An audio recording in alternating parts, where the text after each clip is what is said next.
you first the recording, which is now ongoing. And second, I cannot see the presentation in presentation mode. I see it in background mode.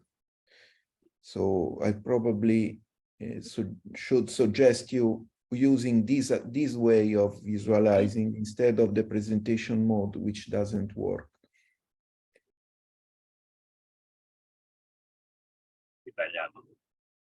Okay. Can you see now in full mode? No, I still see it in background mode. No, it doesn't go like this. So please go back, stay in the other mode, the editing mode, and try to magnify the screen as much as possible so that we can visualize the slides exactly. Sorry to interrupt, but I think now we can proceed. Now you can see better? For me, it is okay. It's fine to me too. I mean, I think it's fine. Okay, let's go. So this today info session will be structured like this. I will give you an overview of the AM, what does our company do, some objectives for the Klimaborg project. We will have 2-3 questions via Mentimeter for you, of which organization you participate, and for 2 other questions. And then we will proceed with the core let's say, structure of this info session about the objectives of this open call, and then with the procedures and how you can provide your solutions. And finally, we have an open discussions and some other questions and the closure of this meeting. So a few words for the AM. The AM is the IT company of the city of Athens. Actually, we are a for-profit organization, but our main shareholder is the municipality of Athens, and at the same time is our major client. This means that we, as the AM, we support the municipality in terms of software and hardware. All the agencies and the departments of the city are supported by the AM.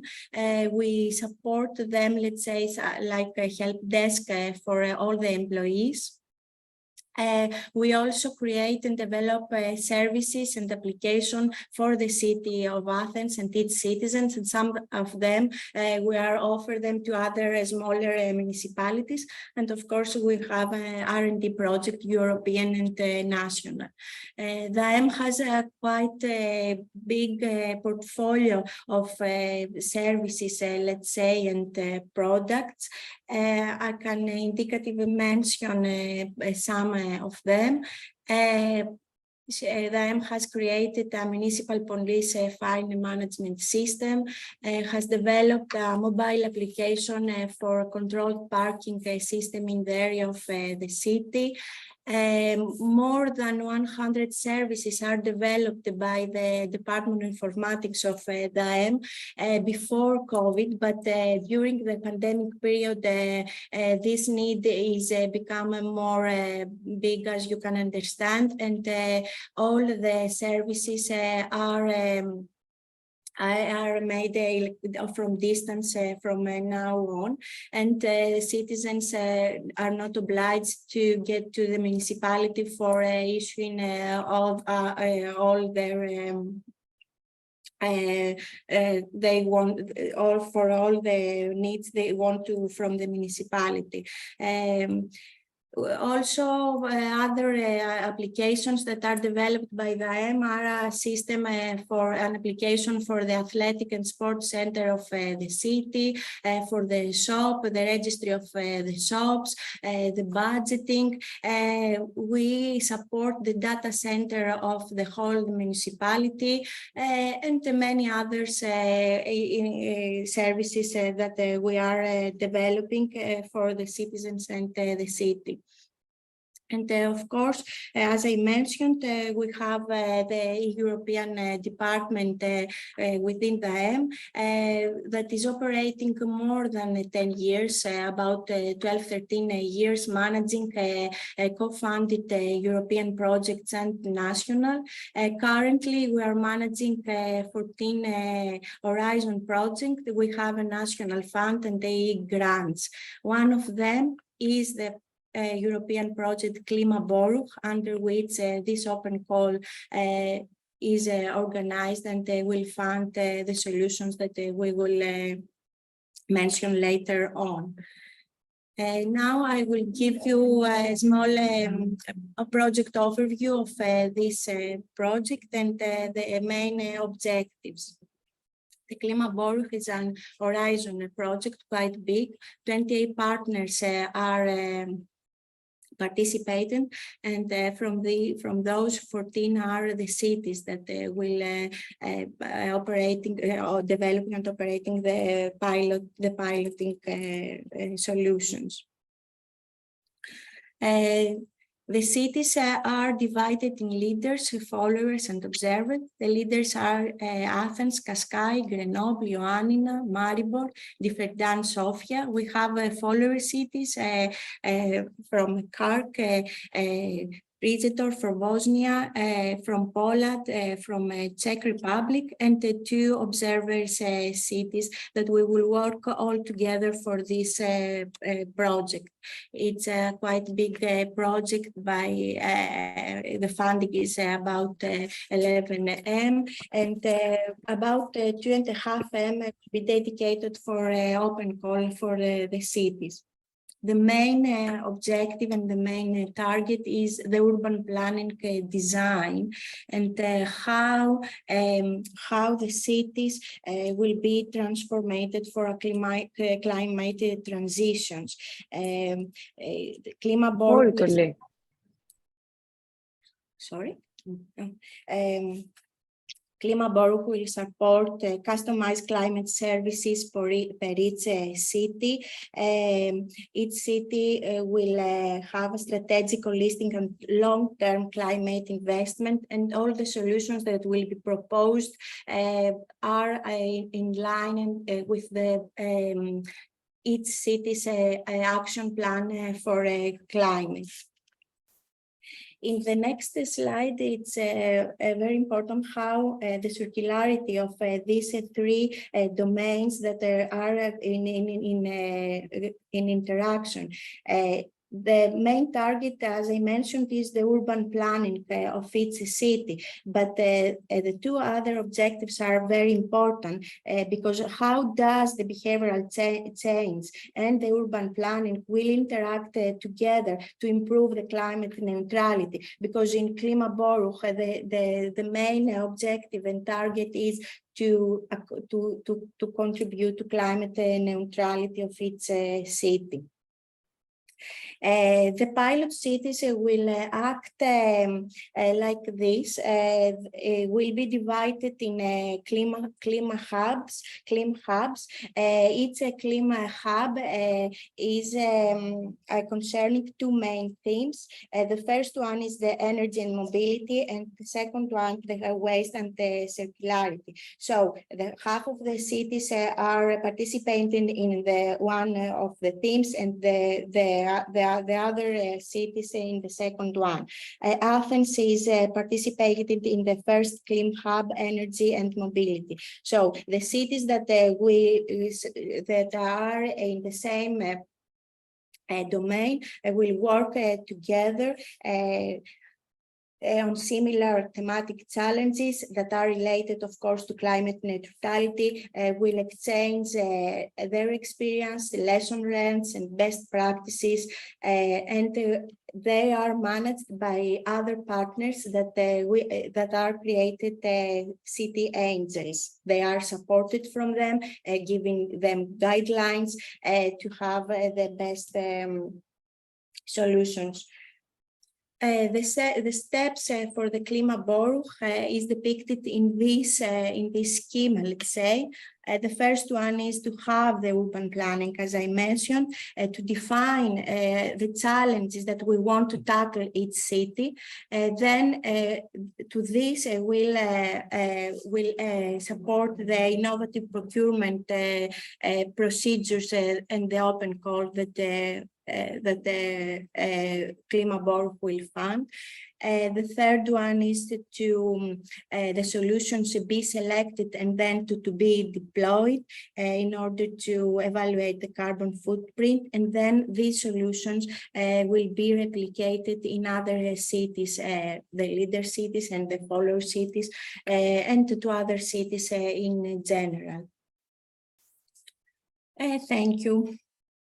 This is a small presentation of what Klimaborg wanted to do and how we will proceed in the next steps. Because the Klimaborg, it's a project that is started this January, and we have in front of us 3 years more to complete all the tasks and accomplish the best result and outcomes. So we go to the Mentimeter. Yes, and now we can proceed with Mentimeter. We have created 2-3 questions. The first one referring to indicate us from which organization you are participating. Just to know a little bit the demographics, let's say. Okay, please let us know if you can see our screen. Francesco, can you see our screen? We can see. Okay. Okay, let's start to see a little bit the audience that we have today so far. So you can either scan the QR code or go to menti.com and enter the code 25315099 as you see in front, so that we can see also you from which domain you come from, let's say. Due to the fact that the call that we will launch for the Athens is going to tackle different kind of aspects, some of them might be IT solution or energy or mobility or participatory solution. Further on that I will present, you will also understand more insights. This is the reason why we have, let's say, this first Mentimeter, to see also for the audience as well, to mobilize a little bit and see from which domain you also come from. So it's easy, you can just scan from your mobile the QR code or go to menti.com and enter the code and just answer to this question. And we also have one more for you. I see that the majority of the people come from IT solutions, let's say. I'm pretty sure more people can answer because we are 29 at the moment and we still have only 11 answers. So it's not so difficult, just scan the QR code. Take your organization.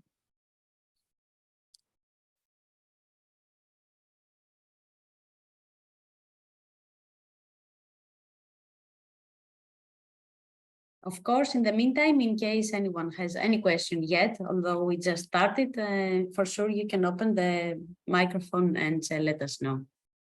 And or Matteo, if you want to mention something additional or for the project, I don't know, if you want something to say more or something I forgot.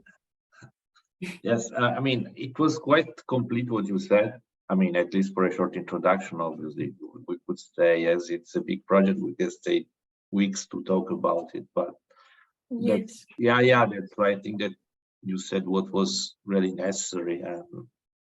I'd like to say let's say that maybe the only thing to explain that at the end, when there was these 5 steps that every city takes, here we are in the middle between the first and the second. We are getting into the second, let's say, and this is the first phase of that part in which you can help us to shape the tender, which is, by the way, probably the most important advantage of participating to this kind of event.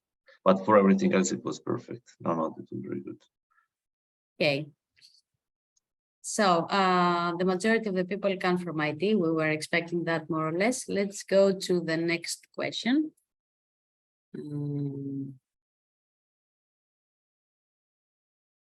So before I present the challenges, the environmental challenges of Athens and what we aim to happen in the city, maybe you can answer as an audience, what do you think?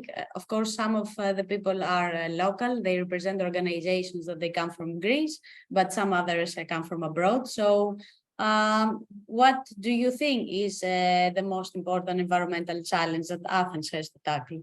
Before I mention the ones that they are already mapped from the city.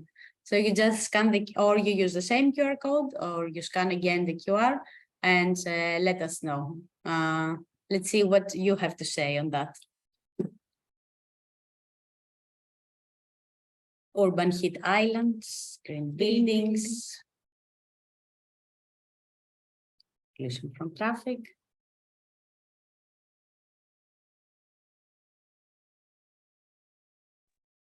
Energy efficiency.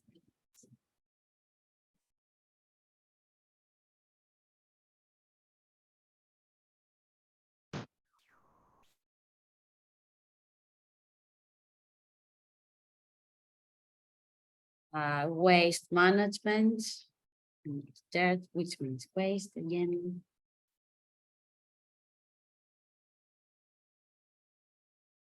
The lack of green areas, of course. Traffic and mobility.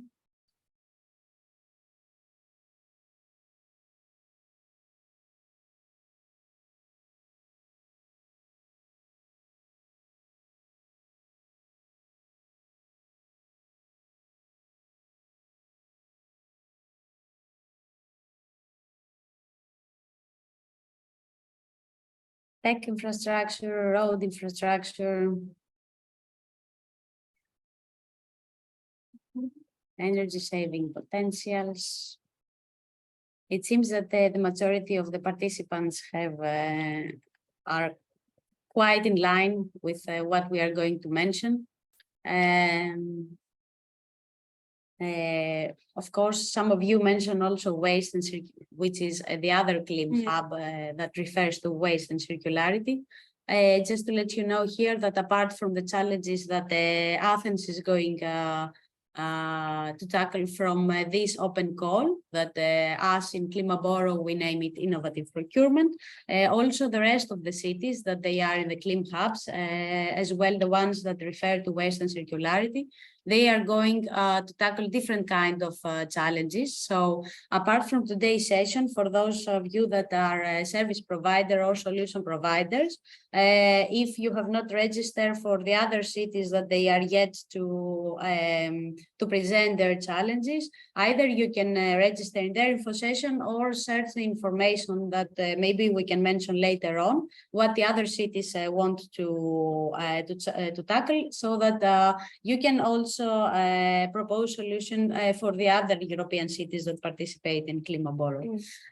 For Athens, it seems that you are more or less, everybody is more or less in line with what is also the city's main environmental problem. So what it is already mentioned in this question is quite on the spot and punctual. So green buildings, the lack of green areas, the air pollution and generally pollution from waste, and the traffic and mobility are really at the heart of the problems that Athens has to take care of.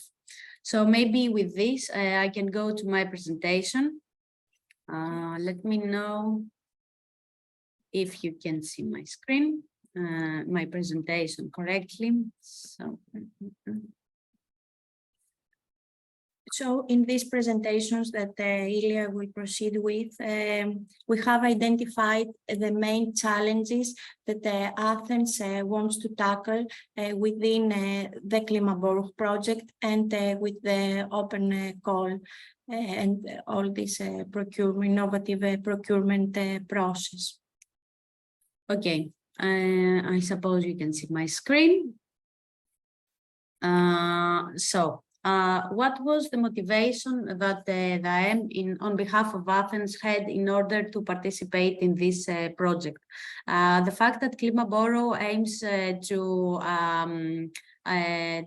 to provide solutions for climate neutrality was really in line with the city's current challenges that they are identified.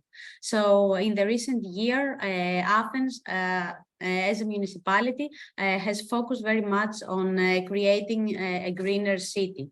This started from the fact that we have the first point actually that we had to tackle was the increased frequency and intensity of heat waves. For this reason, Athens was the first European city to appoint the role of chief heat officer in the past years, and this is a role within the municipality that it is ongoing, so it is still active. It is not something that happened in one mayorship and then it was dropped off on the next one, because this is a problem that it is really active in Athens and in Greece, and there was really something that had to happen for that. But not also that. So all these were shaped in the Athens Resilience Strategy that it was initially launched in 2014. This strategy is also recently updated in 2022 with new challenges and new targets. And there it is included, and it's also a public document. There are included two different plans, the Climate Change Adaptation Plan and the Climate Change Mitigation Plan. We have to say that on behalf of the city and of the officials, this need of cultural change in order to turn Athens greener, it is something that already has been identified, and there have been some steps for that. Also, apart from that, Athens is participating in different kind of networks like the C40. Recently, it was one of the cities that is awarded the 100 Neutral Cities Award with specific targets for 2015. So it is already identified the need to have an open, proactive, and green cities. The targets for 2050 that they are already that we will also mention later on. It's, let's say, a commitment on behalf of the city to reduce emissions. And also there are different kinds of other plans that they are launched apart from the climate strategy, such as the urban sustainable mobility plan and other plans, for example, the waste management plan, etc. So as you can understand, when this project Klimaboro came into our network, it was something that it was really in the correct point of time, so that the M could participate let's say, on behalf of the city to this project. It was really at the correct timing. So what what is the role of Athens within Klimaboro? We are in one of the Klim hubs that Dimitra also mentioned. We are in the Klim hub that is focusing on stationary energy in buildings, equipment, and facilities and transport. We are leading cities together with Differdange in Belgium, Grenoble and Sofia. The other 4 cities are in the other Klim hub that is on waste and circularity. And since the project is at the beginning, what we have described, let's say, in the beginning is that we wanted to participate in this project in order to find solutions to reduce the level of stationary energy, to do interventions in buildings in order to reach to near zero buildings from the installment of smart grids, for example. Initially, this is what we mention now is what we was our initial objectives, to start from municipal buildings with a vision to see if this is going to be sustainable in order to expand it in other buildings. This specific point is very important for Athens because the city owns and manages many buildings, more than you can imagine in the audience. Not only buildings that actually host the municipal agencies, so the employees, like the one that we are here now, the M is also hosted in one municipal building, but also many other buildings that they are, maybe you have not thought of. For example, all the municipal schools are under the administration of the city. So there it is a very big, there is a very big window for improvement. Apart from that, for sure, there are improvement on the infrastructure, because not only the buildings, but also the infrastructures is outdated, let's say, in Athens. We have not reached to cool pavements. This is something that it is going maybe to happen in the future, but there is a target for green roofs, for smart street lighting, and generally there was also another point to increase green spaces and the percentage of shadowing. Recently, in the few years, there have been a few pocket parks that they were created in the center. This is something that the municipality wants to keep and maintain, or also to create more pocket parks in the future. They help a lot to tackle the urban heat island effect, but also there is a very big point for improvement on the management of the green spaces and of the green infrastructure of the city. Just to let you know here that from another sister project that we have, there we are going to create a tree inventory for the city. And from the study that we have done in this project, we found out that the management of the green spaces of the city is active only in specific points. For example, sorry, just a moment.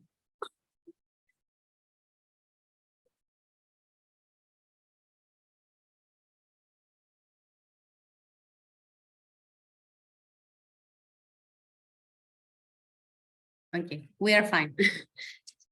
It's from the air conditioning, sorry.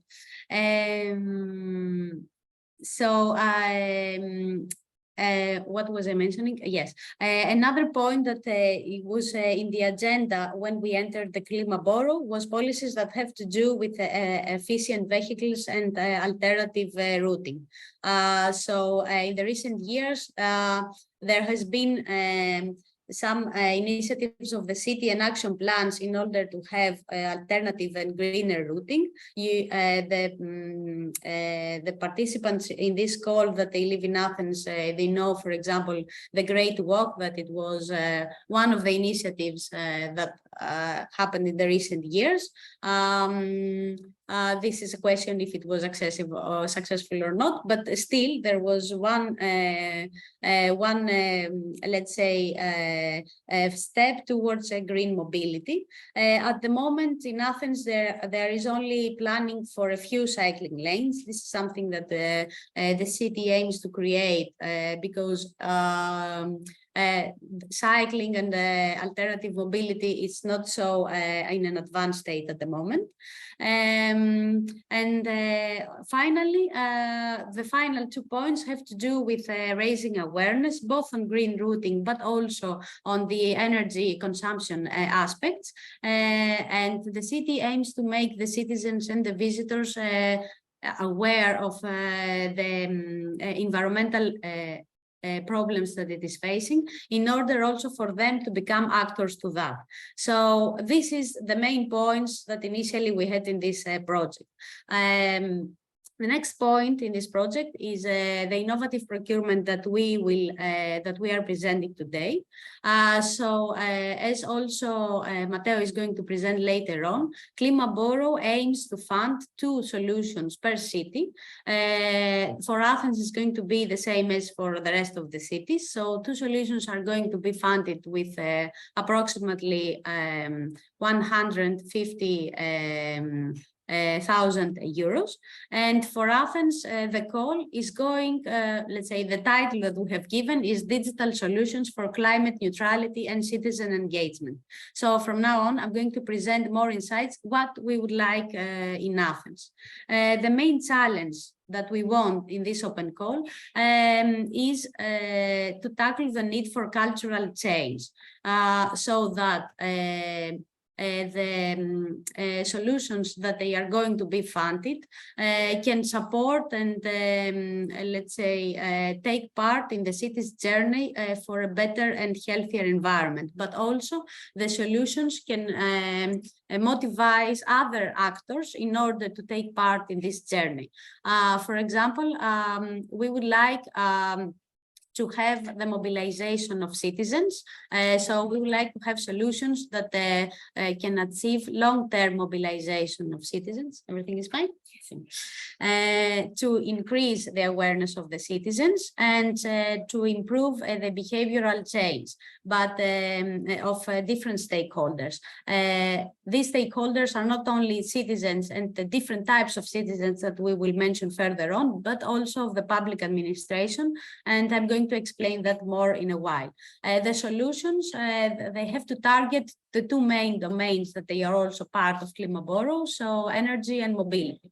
So we need solutions that will enhance green living and contribute to green mobility.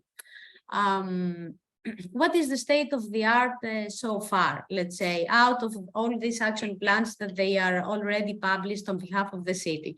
So currently, let's see what is the environment of the city at the moment. There are some plans and initiatives that they are active. At the moment, the strategic plan for climate has identified some main axes where the city aims to point to. One of them, that it is more or less, let's say, a horizontal axe, is to turn Athens to a greener but also a digital city. What this means? This means that at the moment, urban planning, there is a transition so that the urban planning can be supported by applications and services and e-services, but at the moment this is not let's say so advanced. So even on the domain of environment, Athens wants to have data-driven decision making that at the moment it's not so advanced, as I mentioned before. So the environmental data that the city owns come from European sources and from research sources and research institutes around the city. However, there is, let's say, a lack here of a platform that can make a pool of environmental data. This is also important because in the recent years, platforms that support municipalities in Europe can also become the main objective of the European Commission is to have all this data open. So from there, new ideas and entrepreneurship can be supported. On the other side, there are some other axes that they are complementary for the city. So the city is targeting energy efficiency in buildings, as all of you correctly mentioned in the challenges that you identified before. So the city aims to reduce emissions. More specifically, as you will see from the targets until 2030, we have to reduce 56% of emissions, both from stationary energy and mobility, reaching to zero waste by 2050. Also, the city aims to have 30% of area covered by green spaces, and so that 50% of the population, 70% of the population can be at a green space by walking distance. So 50% of the people that live in Athens, by walking 50 minutes, can arrive to a green space, a park or let's say a smaller green area. This is quite challenging, I can say, for the city and for those of you that live in Athens. On the other side, apart from sustainable mobility and energy efficiency, we also, Athens also wants to tackle urban regeneration. So the measuring of air quality. At the moment, air quality is measured in different kind of endpoints, but additional data is required. But also about noise pollution and other indexes that refer to the quality of life. As recently, there are more indexes added in the greenhouse emissions by the European Commissions. And also, finally, another lack here is to manage natural resources. For example, the watering system of the city for its green areas. So here, from here on, we are going to present some indicative requirements and indicative solutions in order to give ideas to the audience regarding the open call that we will have in Athens. We try to be as specific as possible. These points that we will present in the next three slides come from the work that we have done together with the municipality and come from real needs that the municipality has for the next months to come and for the next year, let's say. So what is needed from this open call and what kind of submissions we would like to have. Of course, each submission cannot tackle all of these points, but we are here to give you more insights. The solutions, of course, they are expected to tackle energy and mobility domain, or even both, either one of the two or even both. When it comes to energy consumption, the municipality aims to have more green buildings, both municipal, but also there is a special interest in school buildings. There is described an axe in the environmental plan of the city on installing renewable sources of energy, so photovoltaic parks, photovoltaic panels in school buildings.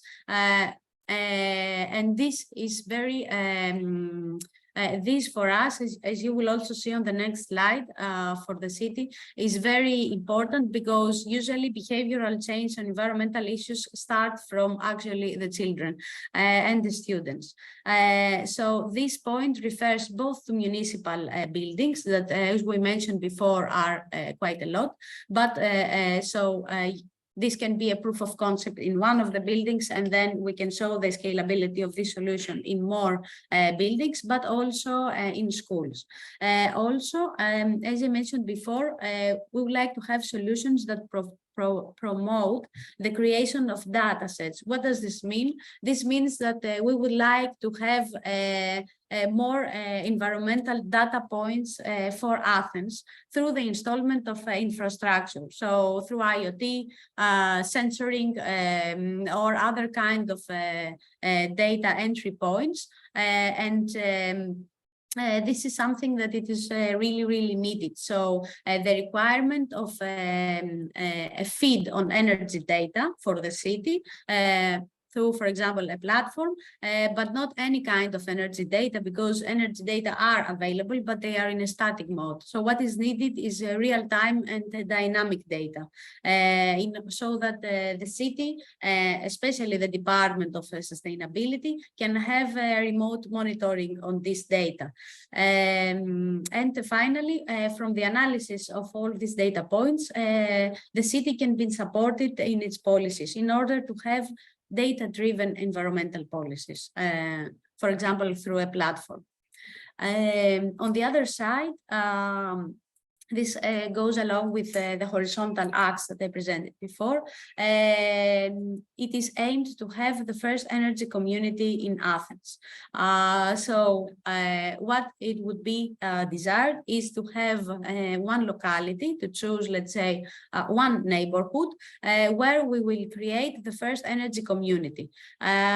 This is envisioned to happen through a mobile application that it will be targeted to citizens, but also to the city, but mainly to the citizens, in order to foster active citizenship and behavioral change. This solution, as I mentioned before, will have the aspect of locality, more also due to the budget that it is available, but also due to the fact that such initiatives in the European landscape usually start from small localities. So from let's say, a neighborhood where it is included both the traffic nearby, some kind of school points where a large number of citizens concentrate, for example, school, senior citizens, for example, the locality where there is buildings of public administration or the municipal medical centers or the friendship clubs that refer to the senior citizens. So there we really need a solution to engage all type of citizens in the area, students, parents, seniors, even low citizens that refer to lower socioeconomic groups.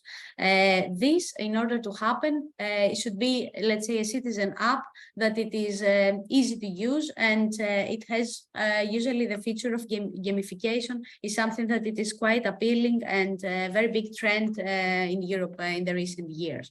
Of course, there is we envision that it will have also an educational aspect, since we include citizens, for the reduction of energy consumption and the selection of green mobility out of other kinds of mobility types that you can have in the locality.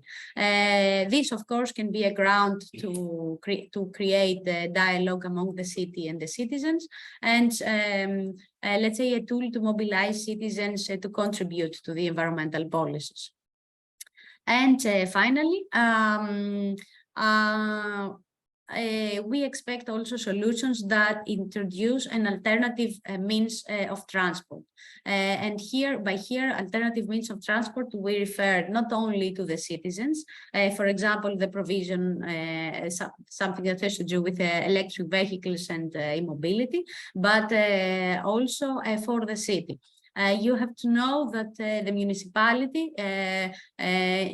is tackling the reduction of emissions from traffic and vehicles, but also is one of the, let's say, actors that as well move in the city and contribute to this traffic. This is due to the fact that the municipal employees, a percentage of the municipal employees not only is moving in the city in order to go to work, but also part of their work is to move around the city. So there, the provision of alternative mobility or of alternative vehicles for the municipal employees, for example, e-bikes for employees that they have to go in the city in order to serve other kind of agencies in the city. This is something that it will make a big change. So we expect the citizens to choose alternative mobility, but this can also start also from this internal in the city ecosystem as well. So we would like to incentivize both municipal employees and citizens on green mobility. And finally, there is a lack in digital infrastructure when it comes to the monitoring and management of natural resources and assets. We call them assets of the city. So, for example, in the recent discussion groups that we have with the greening agency of the city, the watering, the management of watering spaces, of parks, etc., in the city is something that it is not done in a digital way. And one very big final point is the green spaces within the city. With another sister project, we will map the trees that they are in the streets, but the green spaces that the city has, so the big green parks, they are not mapped in terms of the plantation that they include, and in terms of the management of their management. The only one that it is fully mapped and it has a more digital solution is the National Garden, that it is as well part of the municipality. But there are other big parks within the municipality that they are not managed in a digital way. So why should you participate in this call as a service provider? First of all, you will contribute to the behavioral change approach of Athens. You will be part of the introduction of new services for Athens, new services that have to do with mobility and energy. Some of you that maybe you have the expertise on gamification or mobile applications, you will play a role in the creation of the first energy community in Athens, so that be part of the active citizenship, let's say, initiative. We want citizens to become actors in the climate protection process. You will collaborate with the city and with us in the AM in serving the strategic plans, and you will provide a solution that will boost the management of municipal assets. This can be any type of assets. We mentioned green spaces and water, but from your expertise, it could be also other kind of natural resources.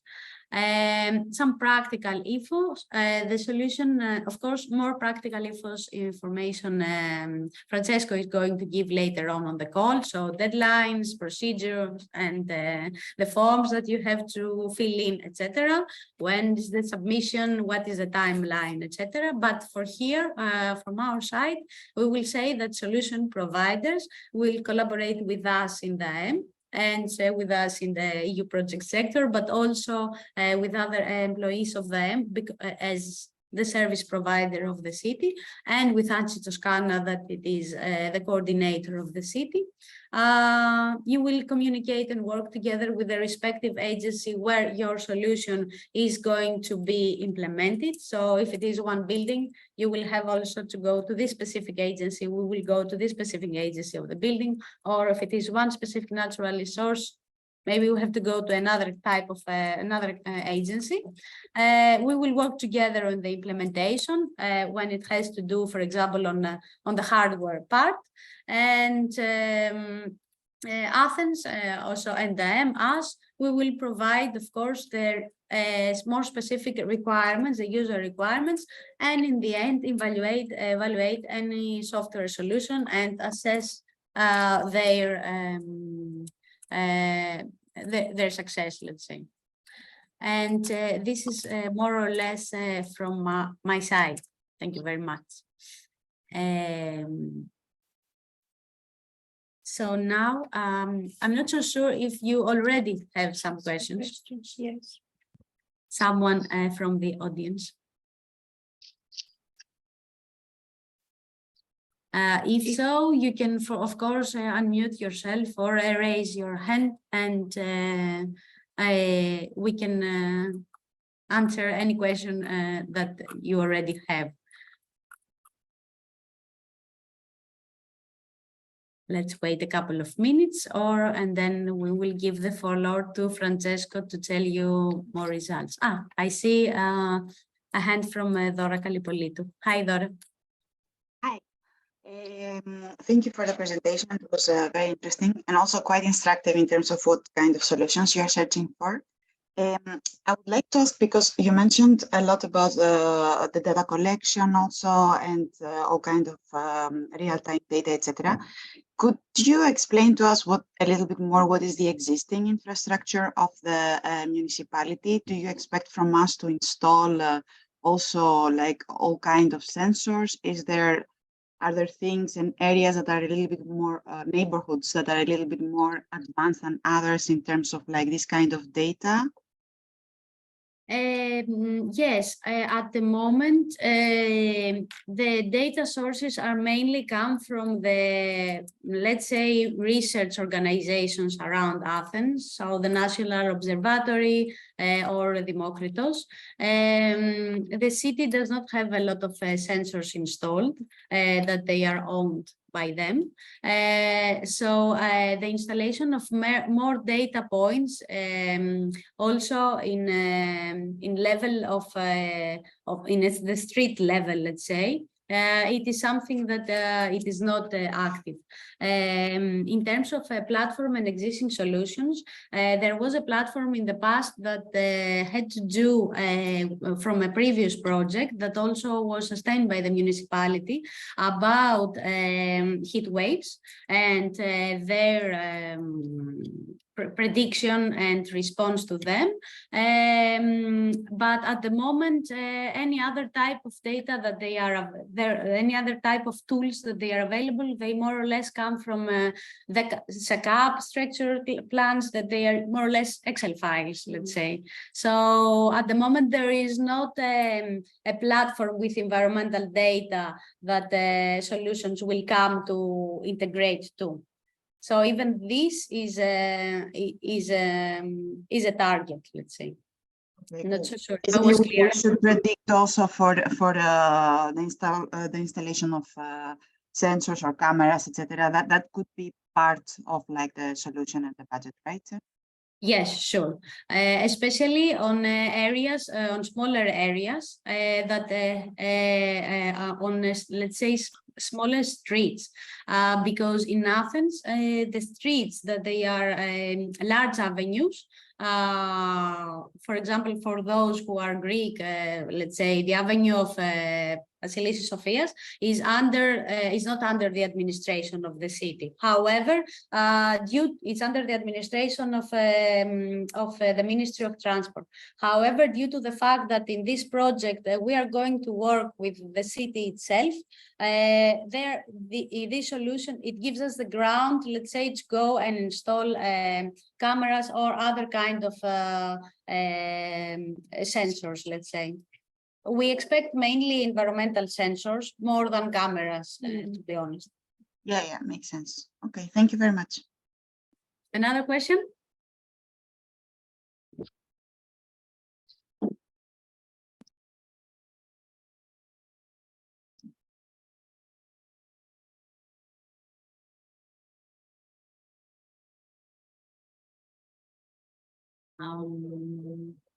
Okay. Maybe we can proceed with the presentation of Francesco that will give you all the aspects for the mechanism procedure of this open call. Francesco, are you ready? Yes, I'm ready. Okay. Good morning, everyone. I'm sharing my screen.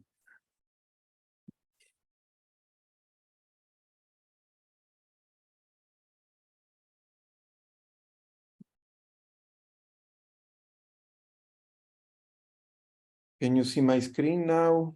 You should. Yes. I'm now going in presentation mode. Can you see the slides moving? Yes. Yes, okay.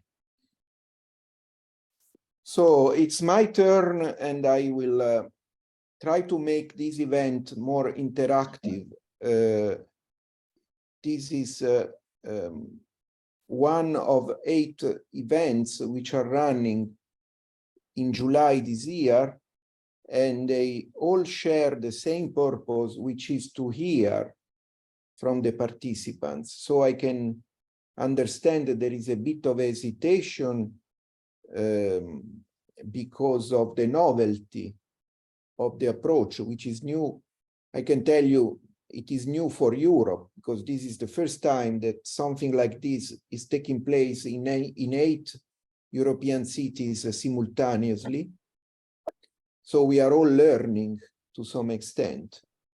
But the event is not an event where the city makes a communication and we all listen and we say, okay, and wait for the call for tender to come up.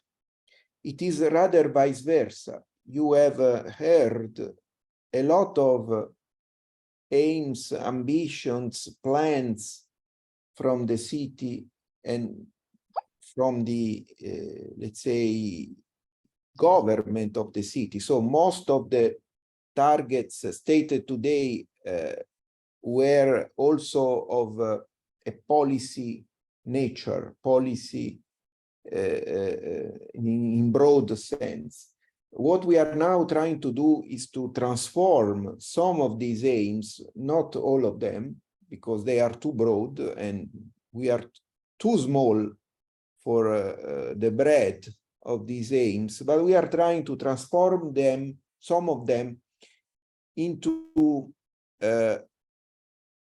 the object of a call for tender, a call for procurement, not for proposals. It's something that the city would like to buy.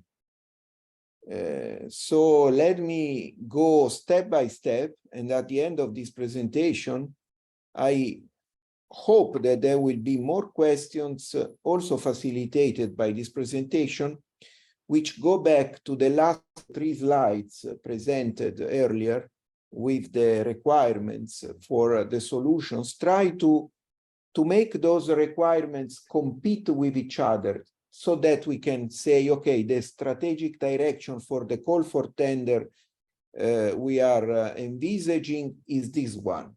Maybe it's more mobility and less energy, or more energy and less mobility, more about data gathering, less about citizen engagement through mobile applications, or more about applications, less about data. It's open. This is a consultation, as the title of the slide says. Consultation of those entities, both from the private and the public sector, which are familiar with the topics presented today, and therefore may suggest directions for the future call for tender. What we are aiming at is mentioned in the first paragraph of this slide. Ideally, we might want to know from you if there are products or services already existing in the market which may be suitable for deployment in Athens. And the breadth of the presentation done earlier by Ilya and also Dimitra, it's so big, so wide, that we can, at the moment, sit down and listen to your advice in all the directions stated there. Then there will be time to restrict, but now is the brainstorming time. So ideally, solutions could be already existing in the market, and we don't know that because we are not specialized in the domain. But it could also be the case that some ongoing European projects or national projects from Greece or other countries are engaged in this very moment in providing solutions in the form of prototypes, indicatively TRL 5 or 6. TRL is the technology readiness level. It's a 9-level scale, where 9 stands for fully developed product or service which we can buy on the market, but also less than 9 is acceptable for us, provided it stays at the level of 5 or 6, which means prototypes that have left the laboratory and have started being tested in real or realistic environments. Athens might be an additional real or realistic environment where the deployment and the testing of those prototypes might take place. The call for tender in question will be published by ANCI Toscana. ANCI is the Association of Toscan Municipalities. There are about 380 municipalities in Tuscany, and the ANCI Association gathers them all. But ANCI is also the lead partner of the Climaboro project, the EU-funded project from Horizon Europe, which provides the budget for this call for tender. And ANCI will act as the procurer, so you will be awarded by ANCI, you will invoice ANCI for your service or your product on behalf of the city of Athens. This in the context of the European project, both DAEM and ANCI are part of. The idea is to publish the call for tender until September this year, and then give you comfortable time to present your proposals. But until then, what we need to do, starting today, is to restrict the range of possible solutions, because the presentation before was too broad, and go for something that is realistic, also in relation to the budget. The budget which we have for this call is not big. It is indicatively a bit less than 300,000 euros. And what is more important, it aims to reward two distinct and independent solution providers. So going back to the examples made earlier by Ilya and Dimitra, it could be that one solution belongs to the mobility domain and the other solution to the energy domain. Or it could be that both of them belong to a single domain, or both of them are mixed solutions. We don't know. What we know is that the budget is a global budget. It includes everything. It includes the purchase of hardware if needed. It includes the development of the software if it is about new software. It includes any activity of experimentation, which, as was mentioned before, will take place in the city of Athens under the supervision of DAEM, and we will take place presumably starting in 1 year from now. Participants in the call can be any European economic operators, either as individuals or as consortia.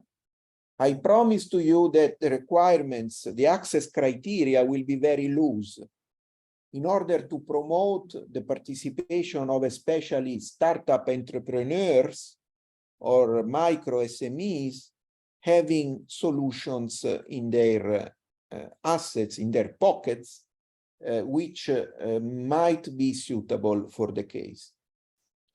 We will do our best in the context of a specific agreement on IPR to protect and preserve the existing intellectual property rights of those who, through winning the call for tender, will get additional push to the market perspective of their proposed solutions. As I said, but I will be back on that at the end of my presentation, there are 7 more European cities you may be interested in following, because they have, in some cases, similar challenges, in more other cases, different challenges than the ones presented today. Based on the discussion, which I hope my presentation can ignite, we will define the exact profile of the solutions looked for, on which we are neutral, we are agnostic, and ready to purchase, as I said, more than just one. However, it is important to bear in mind that we have a profile for those solutions which has to be considered critically by the participants. It is based on 5 elements which will stay in the call for tender, and they will be common to the 8 cities in question. The first element is the connection with the challenge. The challenge just posed by DAEM on behalf of the City Hall fixes the perimeter of the solutions we are looking for. We are welcoming solutions that are socio-technical. That means that we wouldn't like to see an application without its testing with real people. It has to be highlighted, it will have to be highlighted in the proposals, the importance of people and people's behaviors, or changes in people's behaviors, to obtain some of the goals that the City of Athens, through DAEM, has proposed to you in this challenge. They should be unavoidably low-cost solutions given the budget.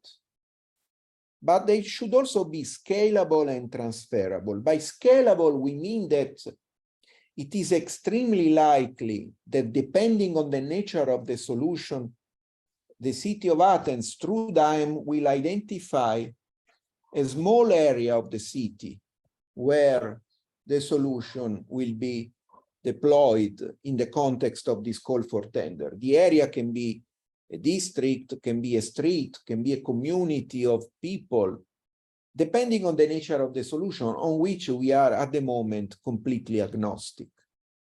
But the chances are pretty high, and the ambition of the policy targets presented earlier witnesses that the ambitions are so high that it is quite likely that if the city hall likes what you will be doing for them, they will be ready to put additional money in order to finance the extension of the solution application to other areas or communities or situations in the city, financed with own resources.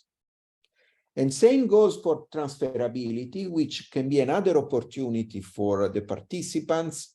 We are promoting, as Climaboro project, as ANCI Toscana, we are promoting the emergence of solutions which can be reused in other cities. Not only because the problems presented today are pretty common, especially to the big cities of Europe, but also because this can be a very important market or business opportunity for you guys being awarded in Athens for a solution that seems to work well there, but at the same time it has been designed to be quickly and easily applicable also to other city contexts, which can become an important driver with the reputation gained in Athens to deploy the same solution with small changes also in other cities, not necessarily only from Greece, but also in other countries. You can already count on our support as Climaboro project, and we will have also news, good news for the winners of this call in that respect.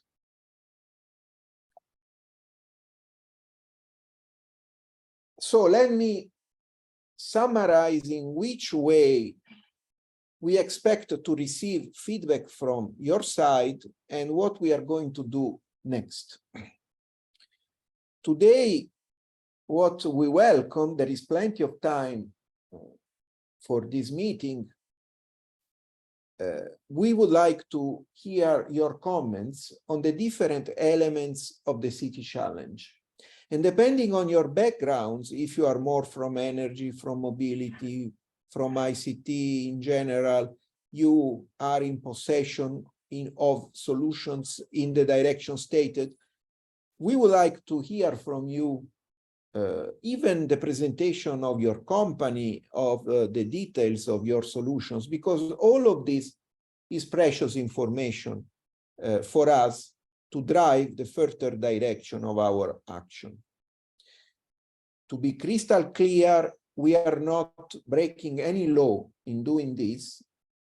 My next slide will have the references to the legislation, which is European and then also national in Greece, in Italy, in all the countries of Europe.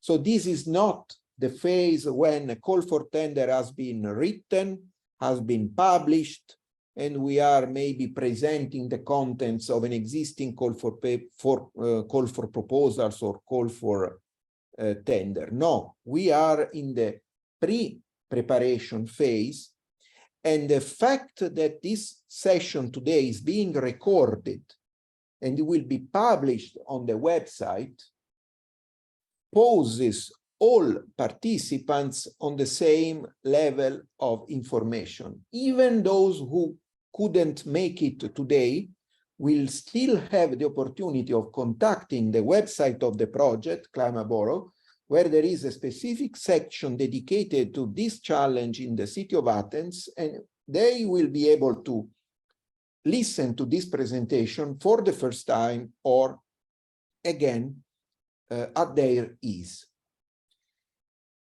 If nobody dares speak today, so to speak, so to say, we will give you anyway the possibility of sending a written contribution to the City Hall, presenting your ideas, your prototypes, your existing products and services. There is a template you can download from the website. This template should be sent by email to them and to us in order to let us know what your suggestions are about. And again, with full transparency, the contents of those suggestions will be published on our website. The only case where we will not publish, or we only publish in part the contents of your suggestion, of your contribution, is whether you have some content which is business confidential, for example, because there is an ongoing patenting process. In that case, and only in that case, under the condition that you clearly specify which part of your contribution has to be removed because it is business confidential, only in that case we will remove that part and publish the remaining contents of the contributions on our website. Then, like I just said before, but I will come back on this, we plan on publishing the call for tender until the end of September. We have an internal meeting of the consortium in Cascais on the 20th, 21st of September. So my expectation is that we must be ready by then with the full text of the call for tender to do the final fixes and then go to publication, which will be on the official journal of the European Union. The online version is named TED, but it will be the official journal of the European Union. So it will be a European call. We indicatively set the deadline to present your proposals until December or even January next year. We will be back on that in the call text, but this is the intention, to allow sufficient time to present the proposals. And the idea, but supported also by some internal requirements to report to the European Commission until June 2024, we expect to award the call by June next year, signing the 16 procurement contracts, 2 per city, 8 cities involved, that makes 16. Like I said, what we are doing is completely legal. The instrument we have chosen for the procurement, which I will describe shortly, is named Innovation Partnership. It is regulated by Article 31 of the European Procurement Directive issued in 2014. The legal basis for ANCI acting on behalf of the 8 European cities is given by Article 38 of the same directive, and also the grant agreement signed with the European Commission when the Clamaboro project was started. This preliminary market consultation is regulated by Article 40 of the Procurement Directive. So if you want to know more about the lawfulness of this framework, you can freely go to those articles of the European Directive. The European Directive has been adopted in all the member states of the European Union since a long time. In Italy, it was adopted in 2016, and I'm pretty sure there is another law, special law or regulation here in Greece adopting that directive, because I used to follow the process of adoption, and there was a time between 2016 and 2017 when all European member states had adopted the directive.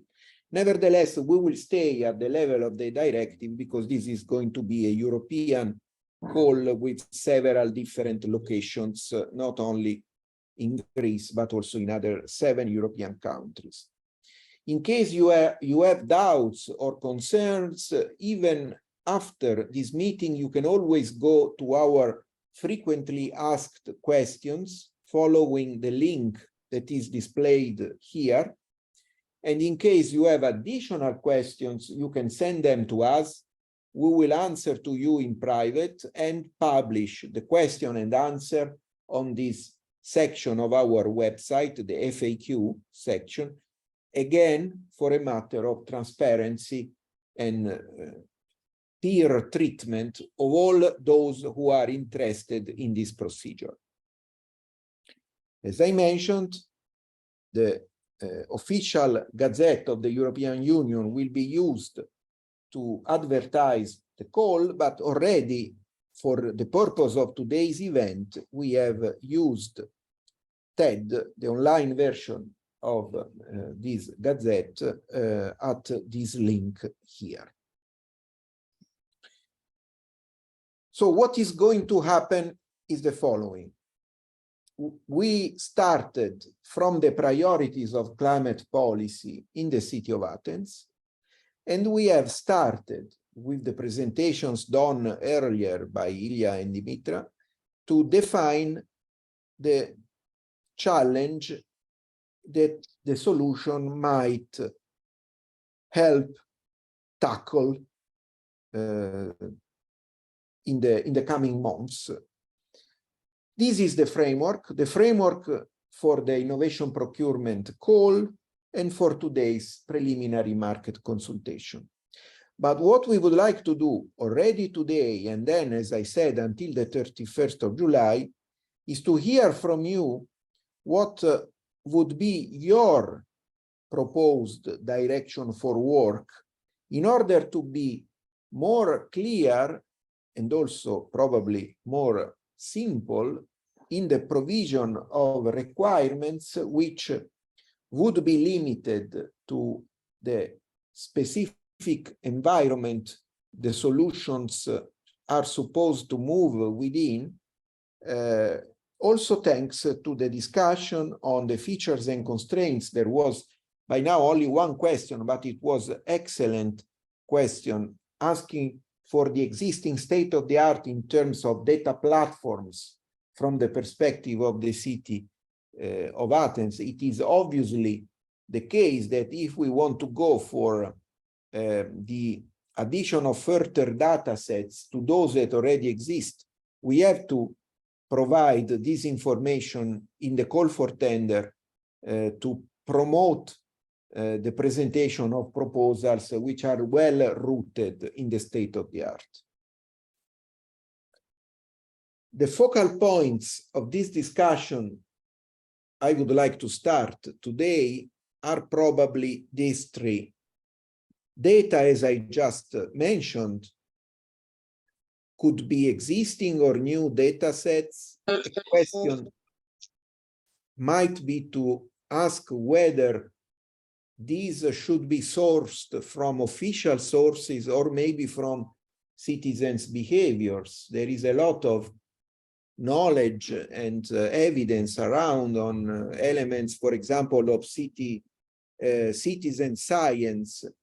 I read yesterday on a newspaper in Spain that in the city of Madrid, people are starting sessions to monitor the temperature, the air temperature in different places of the city at the same time, trying to create data sets which show the importance of trees, for example, when they exist or when they do not exist in protecting the environment against the heat, the risk of extreme heat.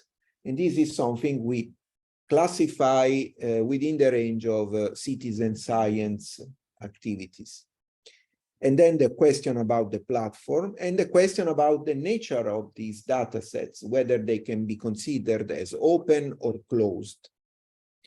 Another group of points for today's discussion are related to the nature of socio-technical solutions we were commenting earlier as one of the priorities of our call. So which role might be envisaged for the citizens, or more generally the stakeholders belonging to the city of Athens, in the preparation, in the validation, in the testing of the solution? What would the ideal size and location of a pilot community? Would it be enough to keep it at a block level or district level or the entire city level? This is open to discussion.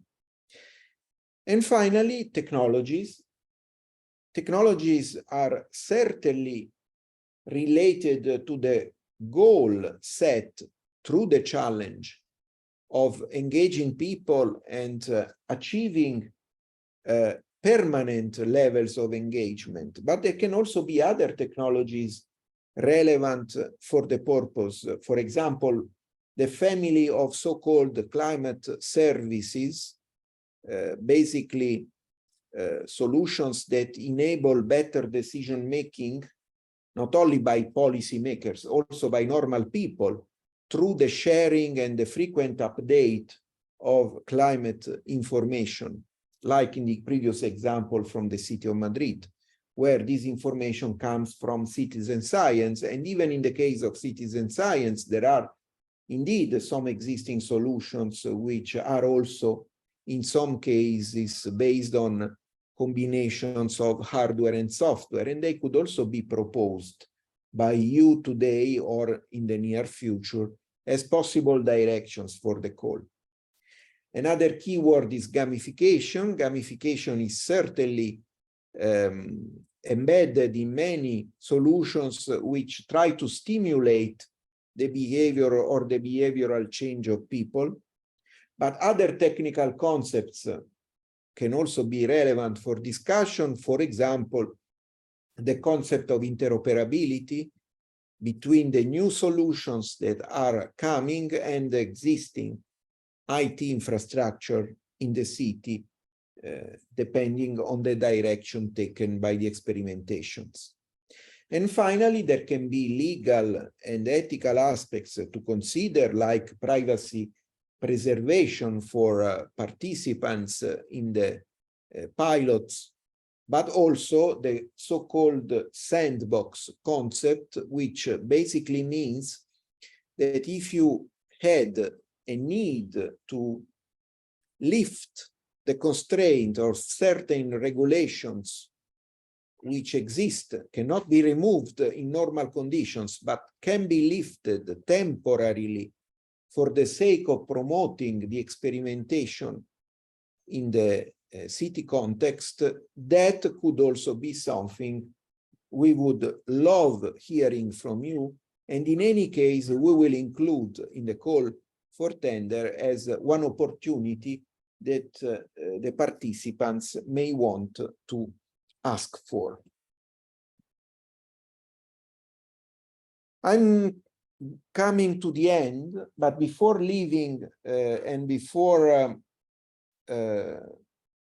briefly illustrating the 8 challenge or the 7 challenge directions in the 7 remaining cities, I will spend some time on this slide to explain why we chose the innovation partnership model for the call for tender. You should read the slide going from left to right. Suppose that we have the deadline of this call, which will be published in September. Suppose that we have it on the 15th of January next year. On the 15th of January, what should normally happen is that 1, 2, 3 bidders will independently present their proposals. They can be individuals, they can be consortia. We are open to any combination. Suppose that these bidders on the 15th of January come with their proposals based on the context, on the contents of the call.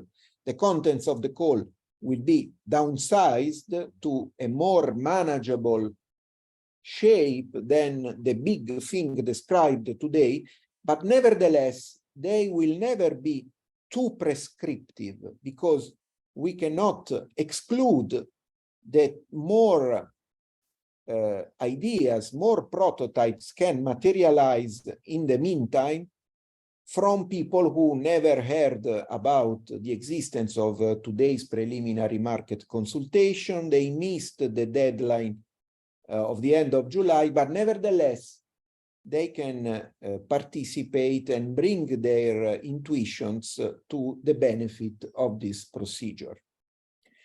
In order to consider this option, in order to make room for this option, what we have done is to choose the innovation partnership as a model, because when the deadline of the call comes, as you can see from this slide, the only document we will be receiving from you is a technical bid, is a description of the way the solution will fulfill most of the requirements of the challenge as they will be stated in the call for tender. There is no accompanying price, no accompanying financial offer. So what we will do as ANCI Toscana together with DAEM, we will contact each single bidder after the end of the call to negotiate the proposal again. Negotiating means that we will go to you and tell you, guys, this is very good, but we want more of it. Or we will say, this is very good, but we don't need it, so you can drop it.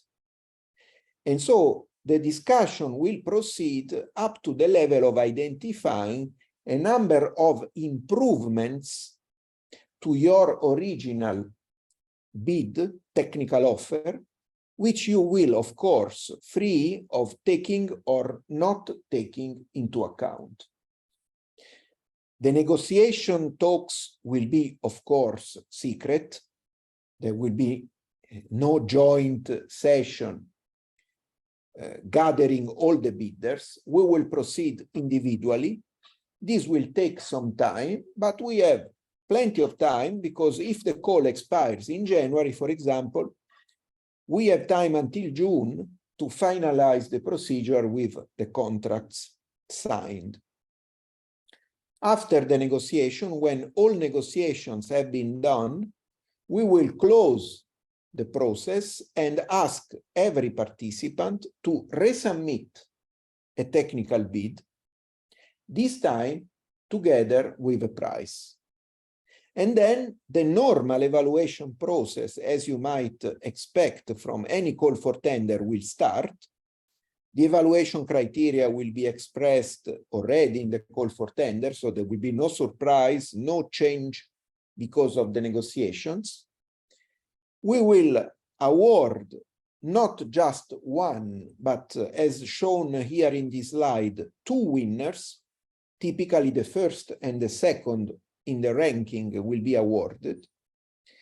And the ranking will be done according to the ratio between quality and price, where quality is defined by the requirements of the call against the contents of each revised bid, and price will be decided by you, starting from the ceiling, which will be a little lower than 150,000 euros. The technical term to name this evaluation method is meat, which has little to do with hamburgers. It is more about comparing the tenders so that the most economically advantageous one emerges from the panel. In this case, the first two of them will be awarded, as I said. I'm done with my presentation. Let me just tell you that other cities are engaged in the same process as Athens today. Actually, last week, Sofia and Grenoble did similar events than this one, and we, for those who missed the preliminary market consultations of those two cities, we cordially invite you to go to the Climate Borough website, where the recordings are published, and so you can download them and watch the event as it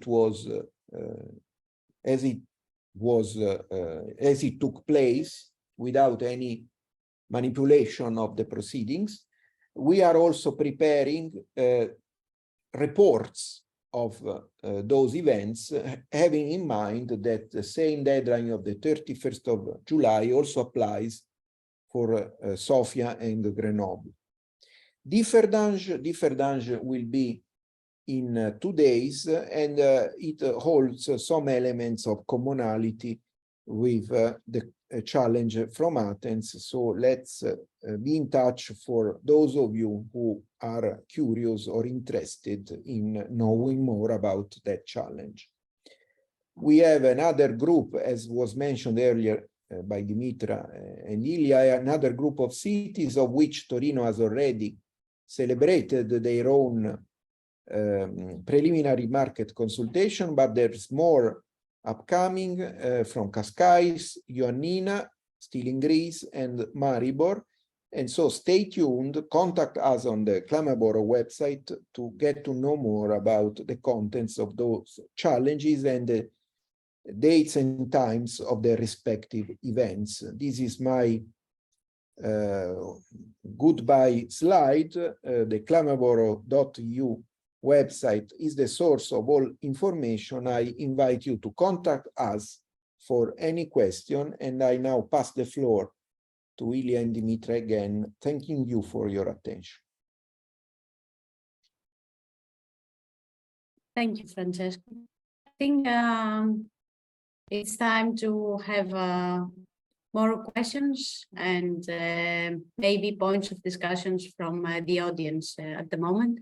Maybe you can raise your hand if you want additional clarifications, or to take the lead to present shortly a solution that you have in mind or that you have developed already in the market.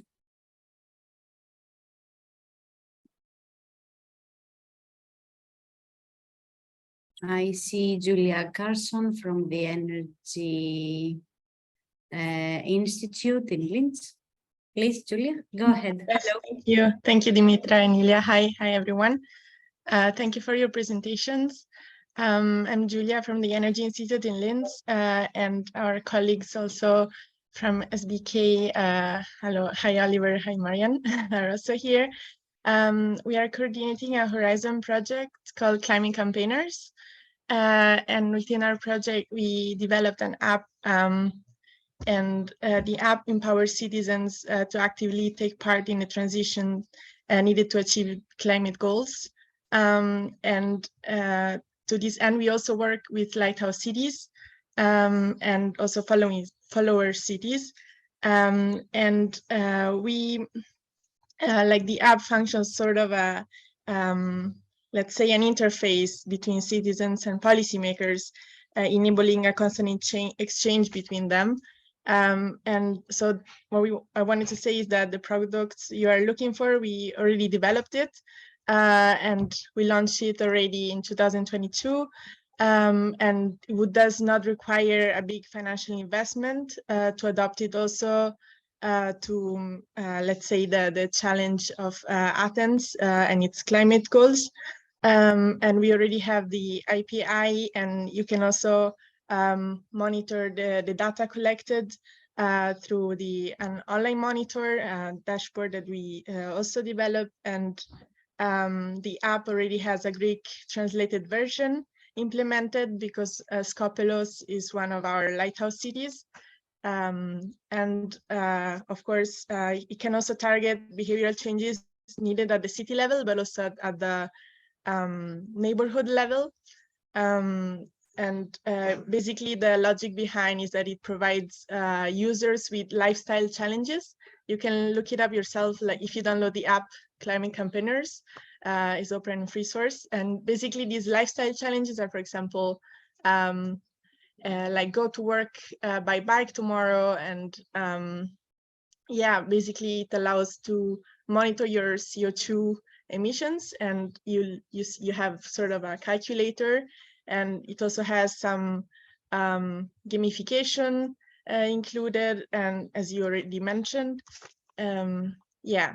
And also, Francesco, you mentioned that it has to be transferable. It is transferable in meaning that it can be also applied in different city contexts. So it can be also replicated. Yeah, I don't know if the colleagues from SBK want to add something. Yeah, hello everybody. Thank you for the opportunity to participate. Yeah, we thank you, Julia, also for telling about the app. So we are already working with a lot of scientists who already created those challenges in a very short term. We are publishing the next feature, which will allow to create users to also create challenges. So that it's more specific and more local ones can be published.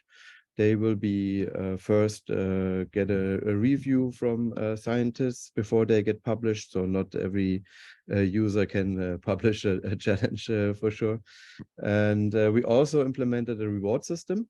So whenever you do a challenge, you get rewarded with coins, and then with those coins, you can also claim some rewards, such as yeah, it's tickets for a pool, for sports events, and for public transport. So and it's important that all companies or cities are giving rewards who are according the Paris goals, so that it's also good for the goals we all have with those apps. Climate friendly. So this would fit as a conclusion to more the behavioral change side that you, Dimitra, mentioned in the presentation. Yeah, and it's already translated into 10 different languages, and Norway is one which is already in the pipeline now. Norwegian. Thank you. Thank you. Hi. I have a question. We have a question regarding that. So this was developed from a European project, right? Yes, It was a Horizon. Horizon. Okay. So now it is at the TRL level, but it is ready to be, let's say, or ready with some additional financial support. It can be replicated also to other cities, right? If I understood correctly. Yeah, it's already available worldwide, but it can be adapted. For example, if you have a specific climate challenge, let's say on energy grids, we can add a challenge specific to that, and also just target it to the neighborhood level.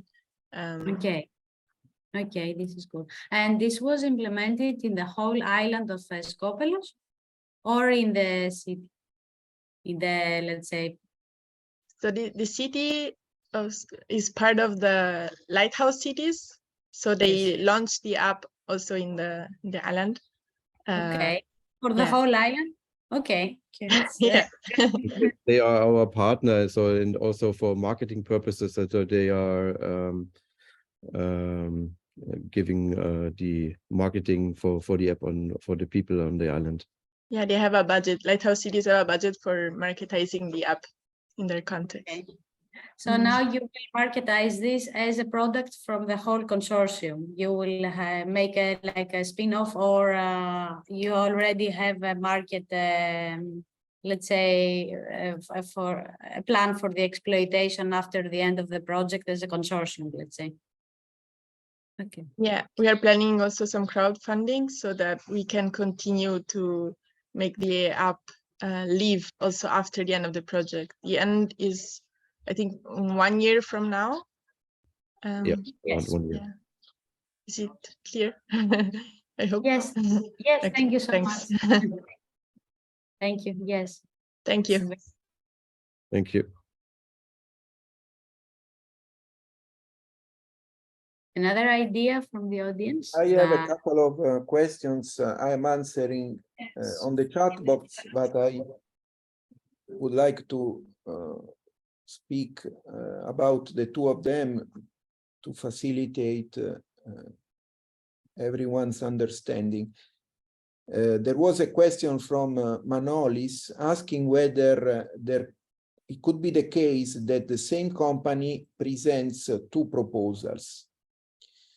Okay, I understand the purpose of the question. There are two ways of answering. Both of them make reference to the fact that we are speaking of a single call for tender, which will be divided in 8 lots, where the lots are the cities, and in each city there will be 2 winners.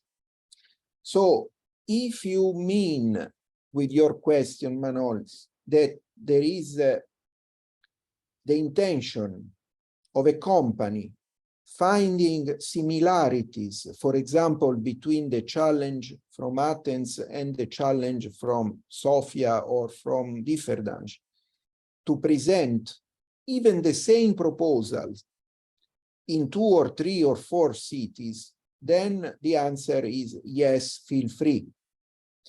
And this is 100% sure because of the logic, the vision I presented earlier to you, which is to open up the market also to solutions with seeds of transferability from case to case. Therefore, if you think that the same solution may fit into 1 or more than 1 lots of the call, that means cities, feel free to decide how many lots are of your interest.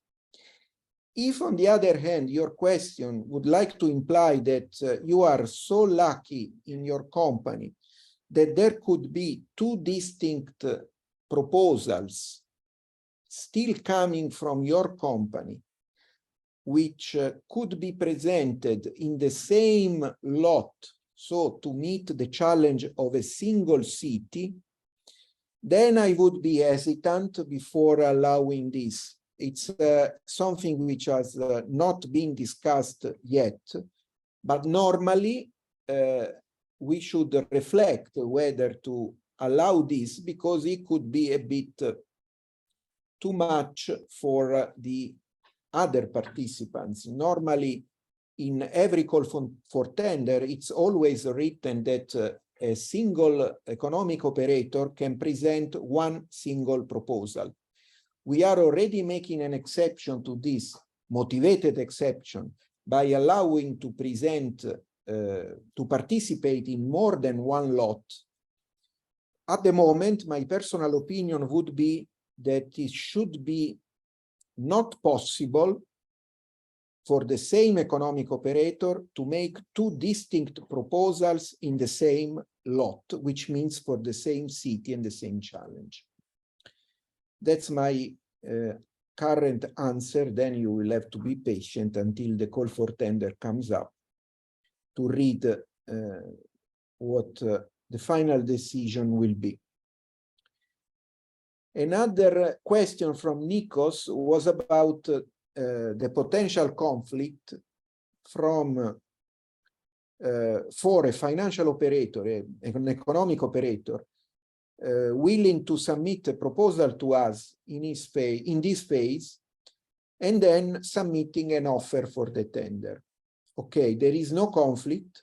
It is foreseen by the law, like I said, but let me explain, because it can be important to stress this point. Why it is not legal? It is legal. Why it is not illegal? It is legal because the interest of the administration, the interest of the procurer, the interest of the city hall, or of DAEM in this case, is to get to know, like in the case of Julia before, about existing solutions which may have the potential of fulfilling the challenge of the city in an affordable manner. If we didn't do this phase of preliminary market consultation, we could certainly start with the call for tender. So we are already in September, we never met each other before. But in that case, the risk for the procurer would be higher because of this lack of knowledge about the state of the art, which nobody can easily achieve, because as I said before, we are not experts in this domain, and the domains are multiplied by a factor of 8 because of the variety of the challenges in the different cities. So the interest which is protected is the interest of public administration to learn from the market without any engagement. There is no promise for you presenting a suggestion, for Julia and her colleagues who just presented her solution. There is no promise that we will take that solution as the baseline for our call for tender. But even in the case we did take as inspiration Julia's solution, let me call it in that way, even in that case, the fact that there is a call for tender, the fact that there is competition, the fact that there is negotiation, all these steps make it so that even Julia, with her solution, could come and participate in the call without being the winner, because in the meantime, other entities, other economic operators could get to know about the call, have similar solutions, better solutions, meeting the requirements of the procurer in a better way. So we are not breaking any law in asking you to send your contributions in writing, and for the best possible transparency, we will anyway record today's conversations, as I said, but also publish your contributions openly to our website. This gives another opportunity to people to go read the contents of those proposed solutions and figure out even that they may have chances of being considered positively by DA and by us, by the city of Athens, and therefore start thinking of competing solutions which might be considered as rivals when the time of the call for tender comes.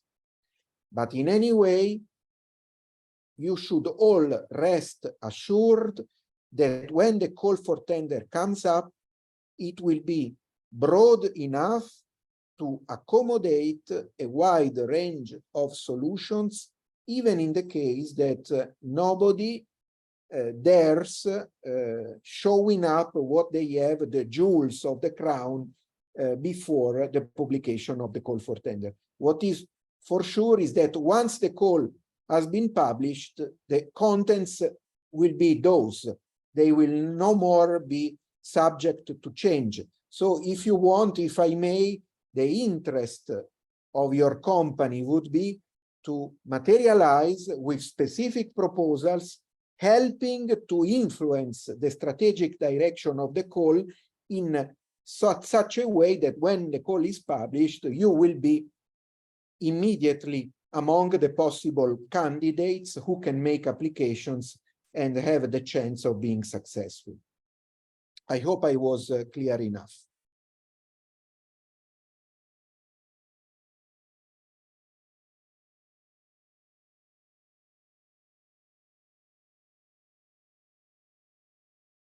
Thank you. It seems that you were very clear, Francesco, both for Manolis and Nikos. So let's invite more participants to share their potential solutions. We have Francisco Javier. Francisco. Hi, Francisco. Hi, good morning. Do you hear me okay? Yes. Okay, well, good morning, everybody. I am from, well, I work in Sikitin. We are a Spanish technology company, and we have a technology, some radio frequency nodes, like sensors, as you said before, which provide a, well, it's a digital technology actually, so physical and digital. We have our own patent for this technology. We have been working with this technology since 2011. 2011, and so we have already carried out different projects in different cities. Well, it has different. It helps us to provide different solutions to different sectors. So we provide. We try to work with smart cities for different projects as tourism or mobility, but we also work with retail, trying to foster local commerce. It has really a lot of solutions. It can be employed in different ways, yeah. And what our technology does is to detect mobile phones, smartphones, well, yeah, just mobile phones, individually, and at the same time anonymously, so we can know that, for example, a person who has been in this area later has gone to a different area. In that way, we can monitor the mobility of the people, and offer a really relevant data about the people's behaviors in the city for mobility, tourism, different solutions. Also, since it's we can identify the different people individually, we can actually create the profiles. We know that if a person has been detected this week, and maybe next week, but never ever again, we know for sure that it's a tourist, right? So we can actually distinguish the different profiles, and in that way we can understand better how the different profiles behaves in the city. So we can actually know better how to face the problems, the problems that we have. So yeah, for the data, we actually we can collect a really relevant data of the city, of the citizens' behavior. And but moreover, as I said, it's a digital tool. We can interact with the people. It's as easy as they just have to register or scan some QR code or the register in a Wi-Fi network. And thanks to that, we can interact with them and offer gamification solutions. We have been working already in Spain. Right now, we're working in San Fermines. I don't know if you know, one of the most important festivals in Spain. But we didn't catch the name. In what festival? San Fermines in Pamplona. Yeah. Okay. But yeah, also in El Rocío, are religious events. So to make sure the people know where they come, where they go. In Benidorm, in Peñíscola, to monitor the tourists, and yeah.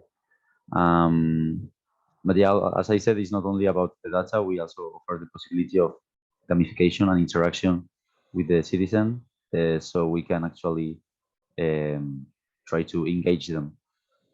It can be made through an app, or also it can be made just through the connection to a network, which is sometimes is a better solution in the way that apps are a lot of times deleted after being downloaded. People say like, oh, well, I don't use it anymore, so I'm gonna delete it from my mobile phone. And but our solution, since it doesn't require to be downloaded, the app, sometimes it can last for longer. The engagement of the citizen, or you can interact and offer gamification for a longer time, which is something really important in the engagement issue. Can I ask a couple of questions? Yeah, of course. You have finished. So you mentioned that you perform an analysis of the mobility, let's say. So if one mobile is traced only once, moving in the city, this means that maybe it was a tourist for 1 day. The users that are on board, what is the onboarding procedure? So they accept terms and conditions, they log in, let's say, and create an account, and then they give access to their location voluntarily? Well, as I said, for the data, for the mobility, it's anonymous. I mean, we identify the smartphone, but it's anonymous. We don't know who it belongs to. We just know that it's a person. So you identify the smartphone from the National Telecommunications Network or people? Our device is connected to the internet, and well, it defines the radio frequencies from the smartphones. But since it's anonymous, okay. And since it's anonymous, it's legal. I mean, it's inside. It's inside the general data protection rule. Okay. Yeah. And once we want to interact with the people, then they have to accept the requirements. They have to accept that they want us. They have to accept it. That was my second question. In what way do you communicate with the citizens? Do you send push notifications, or do you? Well, there are different ways of communication, but mostly what we usually offer, the most common solution, is once they have accepted the terms, we interact with them through messages. It can be WhatsApp or SMS, but it can also be email. The thing is that email, you read it maybe in the morning, the next day or something.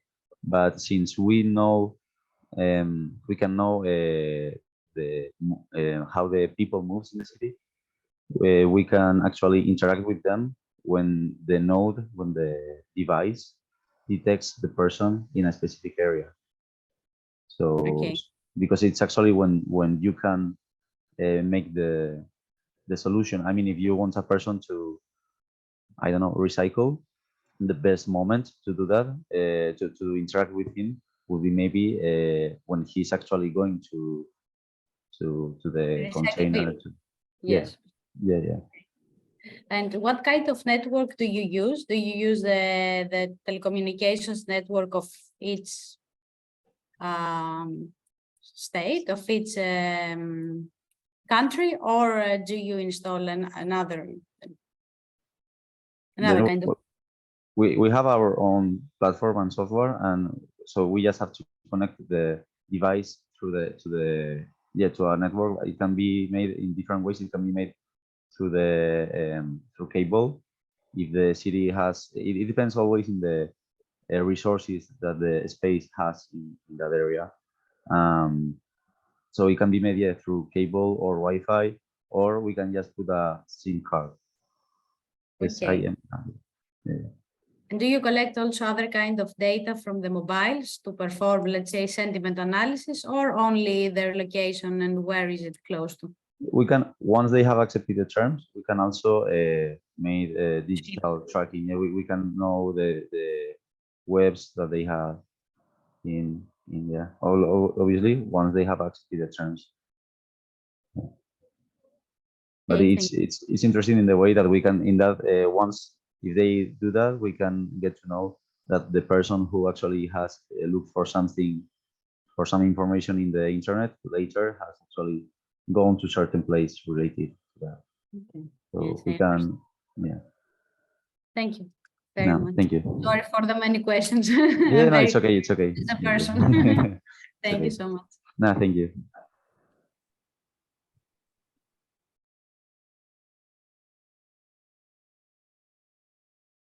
Okay. So in case we have more ideas to be presented, or even questions on the call and specific questions, we have Mike Kaminiaris that wants. Hi, hello, Mike. Hello, good morning. Thank you very much. Thank you very much for presenting. Taking the step, I would like to introduce Agenso from our side, which we consider ourselves providers for this call. So Agenso is an SME company based in Athens in Greece since 2016. We are mainly working in providing ICT and IoT solutions for agriculture and the environment. Sorry. As you can see, I'm working from home a bit ill, excuse me. What happened in our story? Some years ago, we developed an IoT device, a low-cost, customizable IoT device. It was, let's say, a product of research within more or less 8-10 EU-funded projects. And this IoT device was initially used to control and automate remote, let's say, actions for performing irrigation in the field in agriculture. Then, some years after, we decided that there are new fields of action for us, and we made some slight modifications to this low-cost IoT device, and we used it to measure, monitor, let's say, environmental parameters, to monitor also water quantity and water quality. The thing is that it is pretty customizable. That means that as we develop it, we manufacture it, there is the ability, let's say, to connect a wealth of possible sensors to this device. So what brings us here now is that Trikala, the most, let's say, greener municipality in Greece, is our main client. Trikala, they, let's say, control their urban lighting through our applications and systems, the IoT devices. Moreover, they use our IoT devices in controlling the irrigation in the urban green part of the city. And we are also in collaboration with the National Observatory, taking, let's say, measurements from our systems connected with environmental sensors like weather stations and projecting them through APIs through their platform, and vice versa also.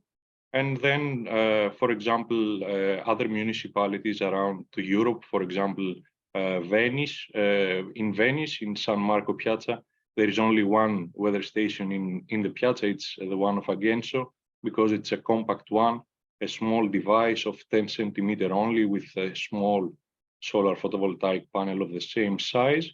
And it, let's say, makes no problems to the surrounding environment due to its small size. And as it is an energy autonomous device, it needs no extra, let's say, energy source, and reduces the energy footprint of the system. That's all by my side. Thank you very much for shortly mentioning your solution. It is actually really interesting. And the most interesting part it is that it is already applied to another city in Greece. So a nice transferability and scalability would come up in case this is a solution that you will submit and it is awarded. It means that you already have the know-how to apply it in a Greek municipality, that you can understand some difficulties, let's say. Exactly. It's a product that it is TRL 9. It's sold in all European countries. We have stations in Norway, we have stations in Spain, all around Europe. Okay, my question is, so this is a system of devices, of IoT devices, and there is some kind of a central controlling system, let's say, right? Exactly. There is this system is working as an IoT system, meaning that there is a SIM card in its device, IoT device, that transmits data to the cloud. The innovative thing in our market, let's say, approach is that there is no extra fee or any, let's say, subscription fee during the use of the system. The price is a one-off price because we take care of the SIM cost. So the client has a once-off price, meaning that it buys it and forget about us if he doesn't want us anymore for something. Together with the hardware, we also develop the platform. We don't use an already available platform. So we also provide the access to the platform for all users. Okay, some kind of CMS system, let's say. Yes. And the actions that you can control from remote have to do with the watering, let's say, or the circulation, or something else in the...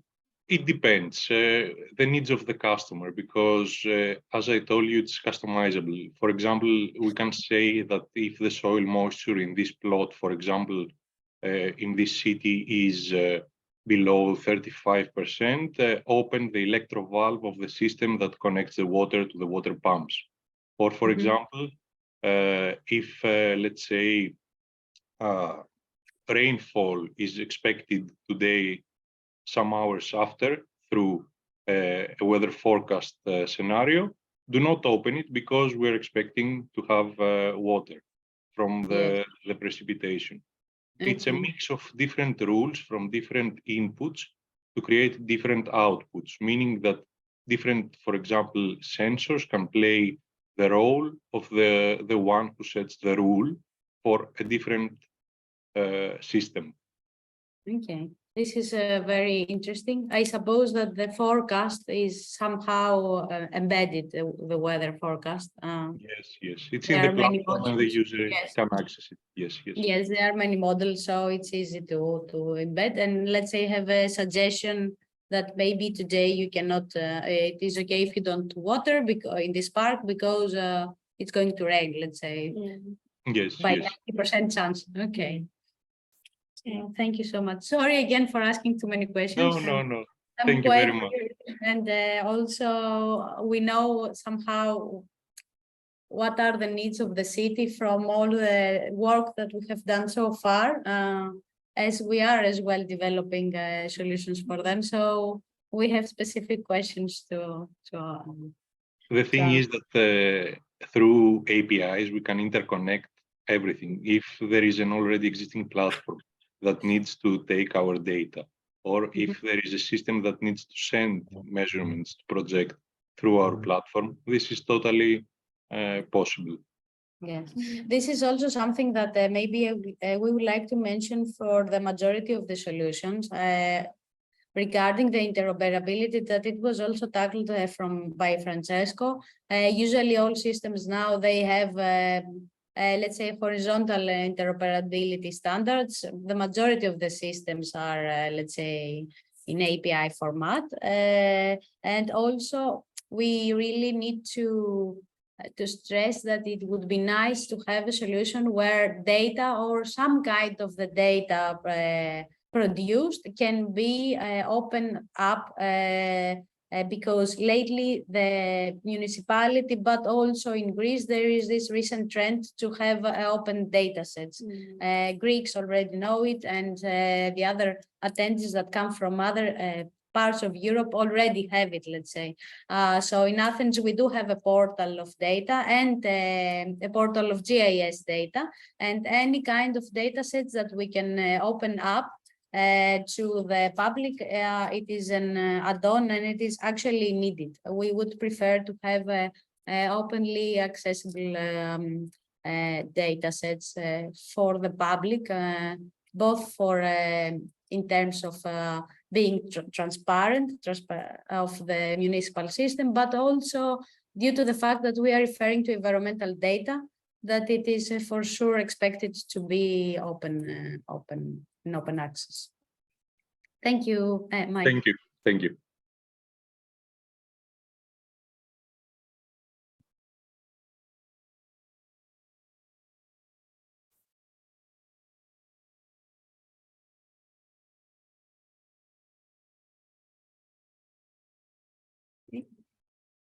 It is nice that we already have solutions presented and not questions, Francesco, which means that the call is quite clear to everyone in the procedure. Okay. we had prepared another Mentimeter in order to steer up the discussion, but I see that the participants that already wanted to express their opinions and they are not shy enough, they are already active. So I guess we can skip this part. I don't know. What do you say, Francesco? Oh, for sure, if there are other questions, now is the time. Otherwise, considering we still have half an hour until the end, the scheduled end, we can also look at the Mentimeter and see whether in the meantime other questions will materialize. Yes. Maybe we can do this. I will just present the next question. It's a nice gamification aspect of these online sessions that usually are quite boring. So we have already described, as also Francesco mentioned, why the broad aspect of both fields and applications, etc., that we expect. So out of all these features and applications that we mentioned, what do you think is the most appealing? And this will also reveal in a smart way each organization that it is participating in this call, what is their expertise. Because even if you don't want to share your expertise and your solution now, with this question, we will kind of let's say, conclude to that, like a Socrates method. So either you scan the QR code or you go to menti.com and enter the code that you see in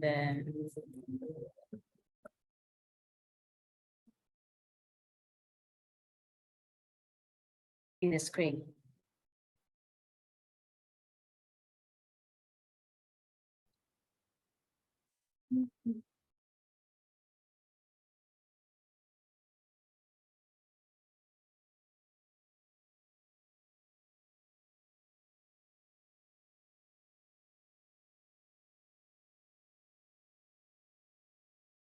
So,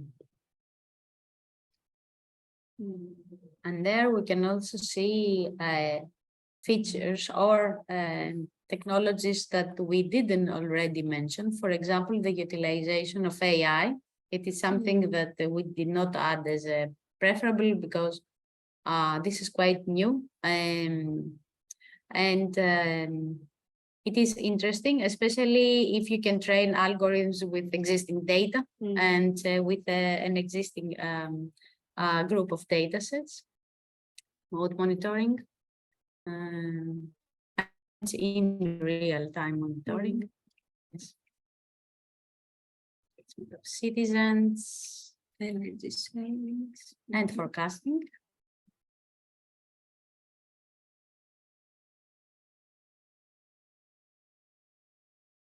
In the meantime, that you write the answers, we have to say that we published the call for this session, both in our network and in the network of the city, but also in networks where there are organizations and companies active in smart city systems, so in the Eurocities Forum, and also in different kind of, let's say, platforms that promote entrepreneurship. As we had mentioned before, it would be nice to have also one solution from a small SME or from a startup. Of course, I don't know the TRL level of a very, very, very young startup, if it reaches the level of 5 to 6, that it is the desired one. But it would be nice, one of the solutions to come from a young entrepreneurship and let's say young people like us. Okay, so we see that yes, the most expected features is decision making, energy efficiency, the engagement of citizens, and behavioral change. And one more question that I have for you is, and here maybe again in the same Mentimeter that you were before, This can also stir up some clarifications that you did not already mention. Just think out of the procedure that we presented today in the open call, both for Athens, but also for any other city that you might have an idea in the meantime. If there is a point in the open call that you would need any kind of clarifications, maybe it is something that it is that we can answer now, Francesco or us. It could be something that has to do with deadlines, with the forms to submit, any kind.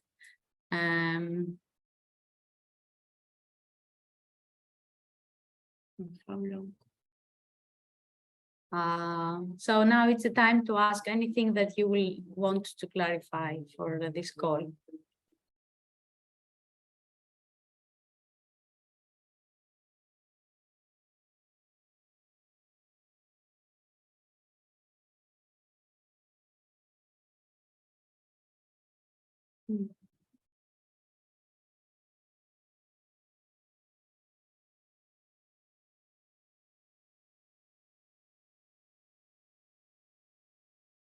There you go, Francesco. This is all for you. How long until the rest of the participants type their questions? Let's start with the first one. How long is the solution deployment time? Easy. Good question. We said earlier that we expect to sign the contracts until June next year. Let's say there will be another year to do everything. So we should probably add this as a further constraint. Not only are we looking for cost-effective solutions given the small budget, but also solutions that don't need much time to be deployed.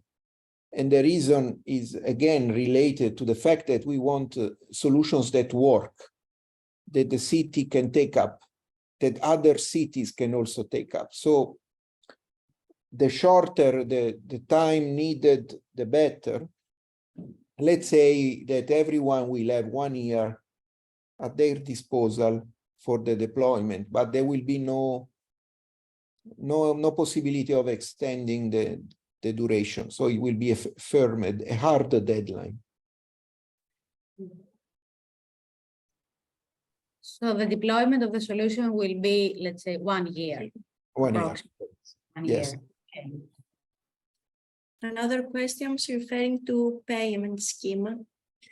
Okay, I already stated before that together with the contract, ANCI Toscana will provide you with an advance payment. Don't ask me for more because I don't know, but based on the experience of previous projects ANCI Toscana was involved in with similar roles, we considered an advantage, not a risk, to pay an advance payment to people. So let's say there should be an initial payment, I don't know how big, and then being a call for tender, you would get paid entirely for the remaining part of the price after 1 year, no? After the end of the pilot phase and conditional on achieving the results of the pilot phase, which will be written in the contract.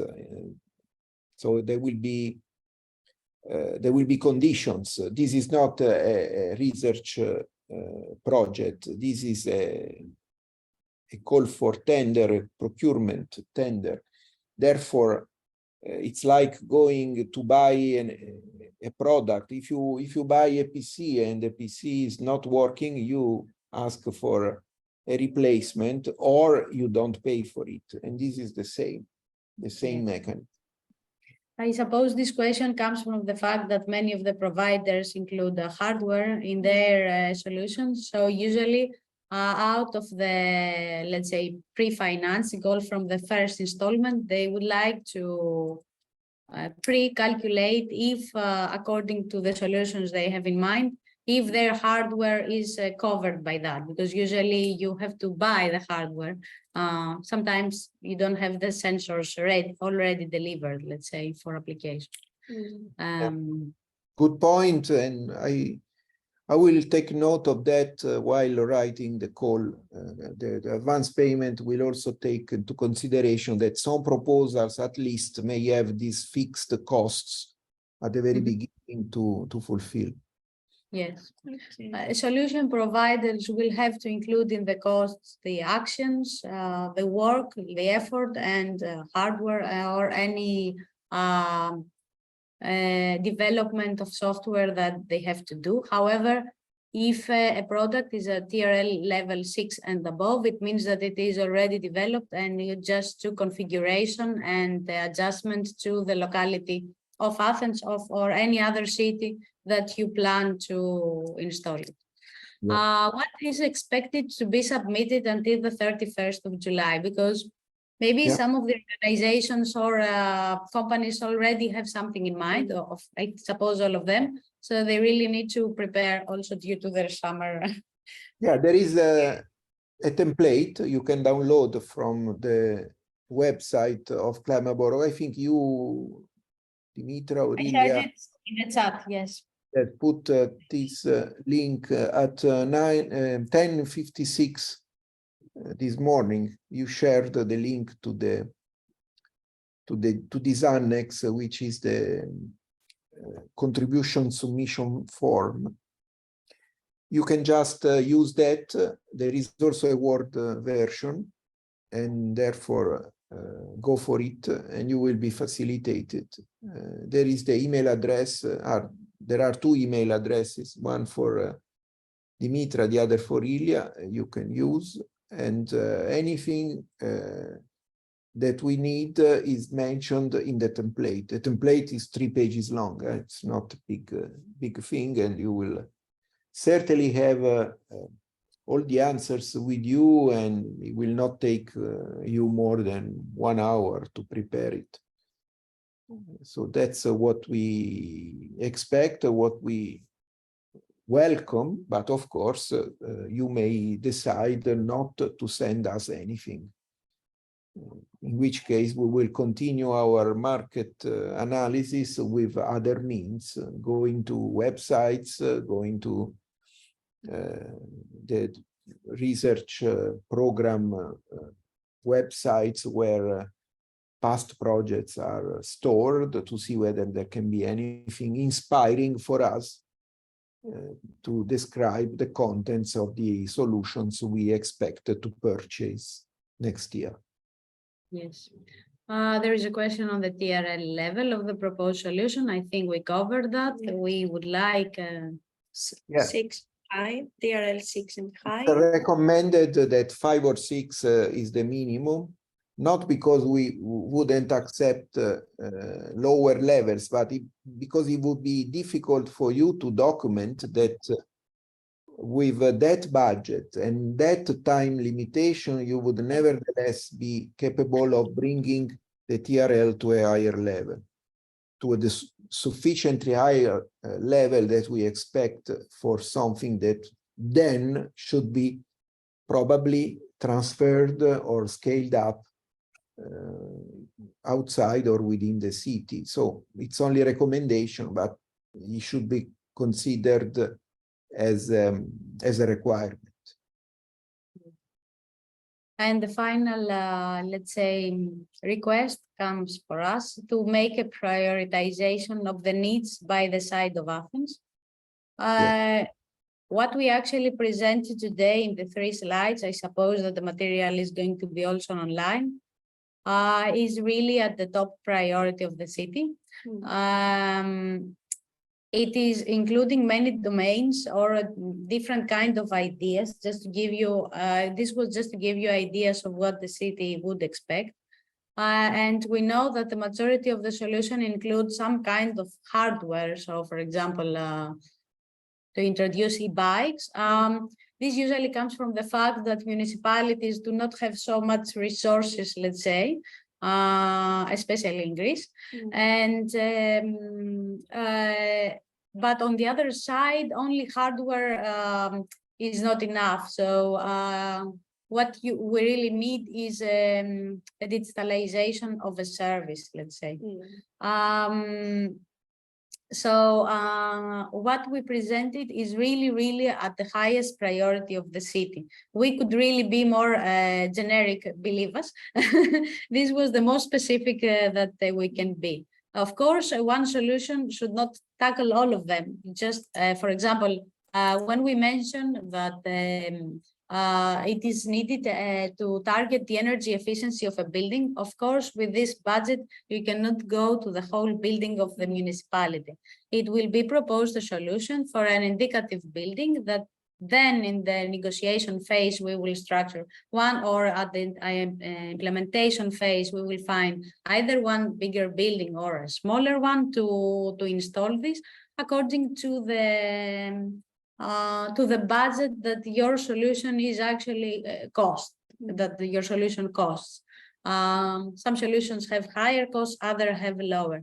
That's why we really mentioned the level of locality. We really try to narrow it down to a neighborhood level. And of course, if we are referring to a building or municipal schools, we did not expect with this budget to, for example, install panels in all of the schools of the municipality, that there is a very big number.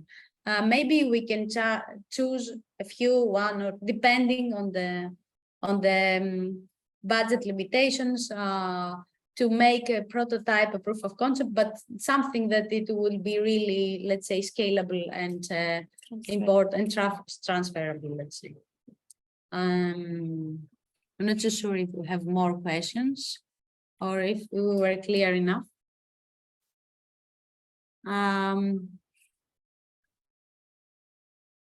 I think we should expect a couple of minutes, like if anyone else wants something to add here.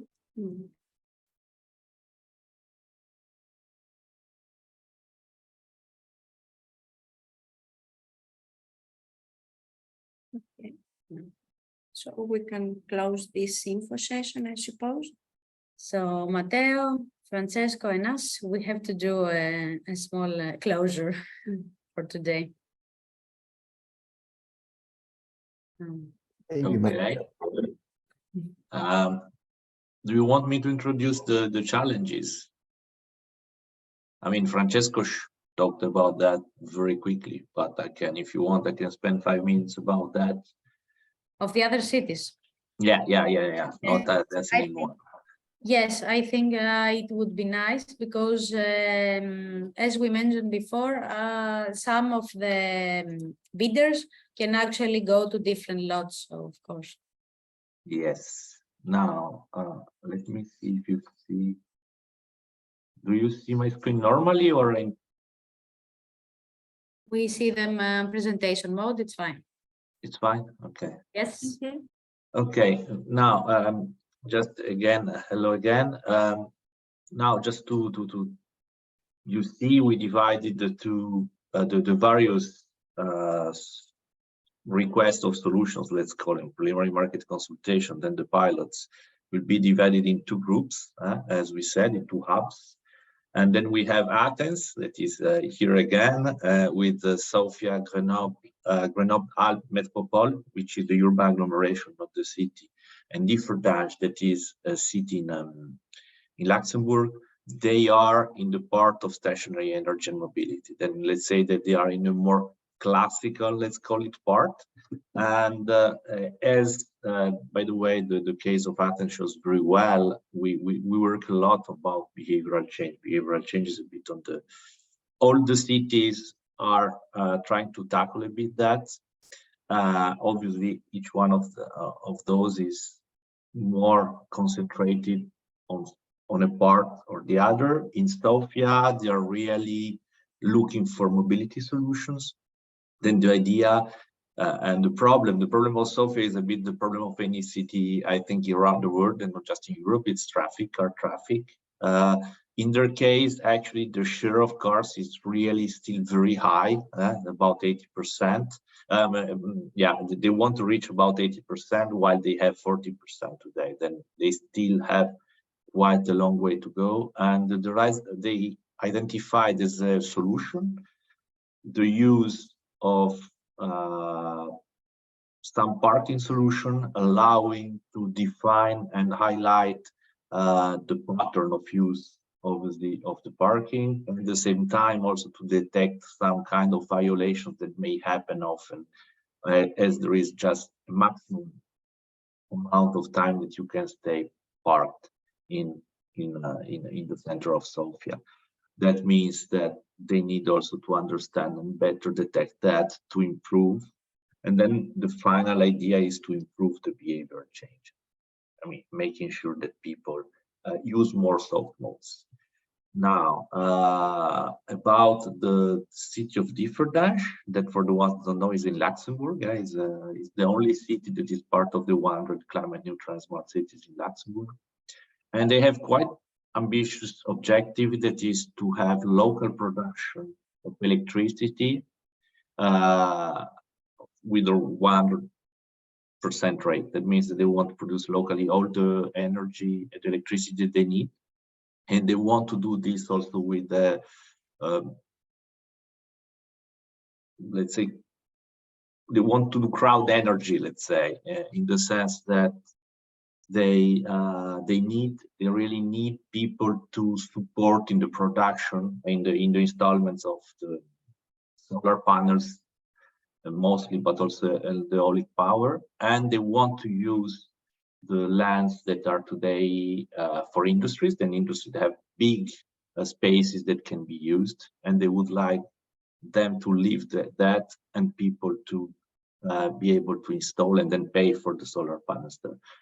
Then for this, they need some system allowing them first to have some data visualization, allowing to distribute those panels or those installations around, and understanding also what is the flow today around energy. And second, it's also for supporting the engagement of people. That again, behavioral change, people involved directly. Athens, we already discussed it enough, I think. And Grenoble is, again, they want a data system because the problem is mostly the heating, and then the problem is the soil is getting too dry, and it's getting drier 2 times quicker than the average. That means that they need to recover this quite quickly. And then they want to measure the solar deficiency and understanding how the heat islands are being created. And they need then a data system. And also it's not just about data, but it's also in obtaining data. I mean, that today they have some data, but it's incomplete. Then going to the second hub, that is the one that is a bit more new also in terms of arguments. We talk a lot about waste and circularity, which are not new, but let's say the advancement that we have today is less good. We have here 4 cities. We have then Turin in Italy, Cascais in Portugal, Maribor in Slovenia, and Ioannina in Greece again. 3 of them, Turin, Cascais, and Maribor, work on very similar pilots, as we will see. The idea is that mostly starting from Turin, that is, by the way, the one that already had its preliminary market consultation, is that the amount of electric or electronic waste and textile is not recycled or reused enough, because people are not actually making the right gesture to put it in the right bin. Then they need to partner to better understand this, also to define making decisions to support the population that needs to comply with it. And consequently, but they also really need to understand what the problem is, and once they find the problem, they need to raise awareness. Again, behavioral changes in, and this very similar needs applies to Cascais, that will be more working on textile. Then there is not electronic and electric waste, but again, they want to work on the same kind of application. And third, Maribor again. And again, the problem is, in this case, the biggest problem that identifies the bio-waste. But again, we have electronic, and textile, and bio-waste, but for doing somehow the same problem. And the solutions defined are similar because they talk about data systems. In the case of Maribor and Qashqai, they move a bit more. They put a requirement that is related to sensoring, I mean, using sensors, but actually Turin didn't deny to have solutions like that. They just didn't yet indicate that kind of solution. Then whoever proposes the solution in one of these 3 cities, they may have an interest in applying also the other 2, then obviously taking into consideration that everything, also like the location, so on, correspond to what is possible.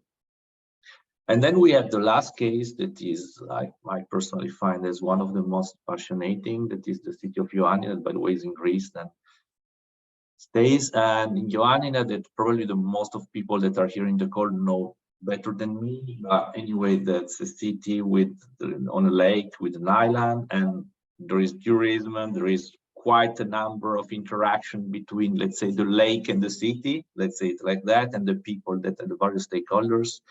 And the biggest need is to monitor the lake, the status of the lake, because the evaporation then somehow come back as it becomes air pollution. And then the status of the lake is very important also for climate neutrality, not even thinking of the biological or the adaptation part that is obviously important anyway. But the idea is really to have this monitoring and making sure that, again, we have a potential decision to support the exchange between the stakeholders, the population, and the authorities. I mean, the government, local government, making sure that the lake, that there is the impact on the lake and the carbon and the related footprint that comes from the lake is reduced and minimized. This was the last one. Now, if you want to follow the next preliminary markets consultations, as you see, the first row is gone. I mean, almost gone in a few minutes here in with Athens, and then we will go on the second row. Then we will move to Qashqai, Ioannina, Differdange, and Maribor.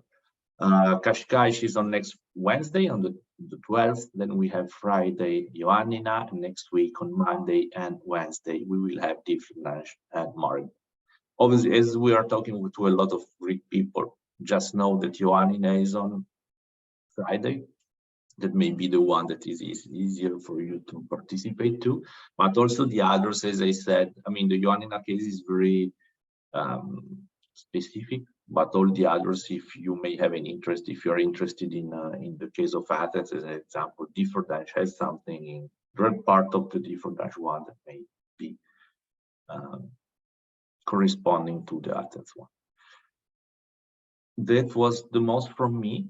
I don't know, Ilya and Dimitra, maybe I leave you the last goodbye, because I think you're the host finally. That's Klemobor, but the host. From my side, I thank everyone. I've seen also the participation was very good, and people also ask questions. That's good. That's always good to have questions. Then I hope to see the most of you, or the ones of you that can, because you need to be able to provide some solution forms by the end of the month, and mostly the most important also to participate to the tender later on. Thank you very much. Yes, thank you. From our side, to thank all the participants for being here and for attending until now. Yes, thank you. We're waiting your solutions to be submitted until the end of July. And of course, as it was mentioned, the most important part is to submit finally on the deadline of the actual call, that please expect it to be launched in the end of September, and with the deadline on December or January. It depends on the date. Thank you so much, everyone. Thank you. But in the meantime, if you have additional questions, please contact us, Ilya, Dimitra, or Francesco and Matteo. Have a nice day and a nice week, everyone. Thank you. Bye. Thank you. Bye. Bye. Yes. Bye-bye. Καλησπέρα. Γεια σας. Καλησπέρα.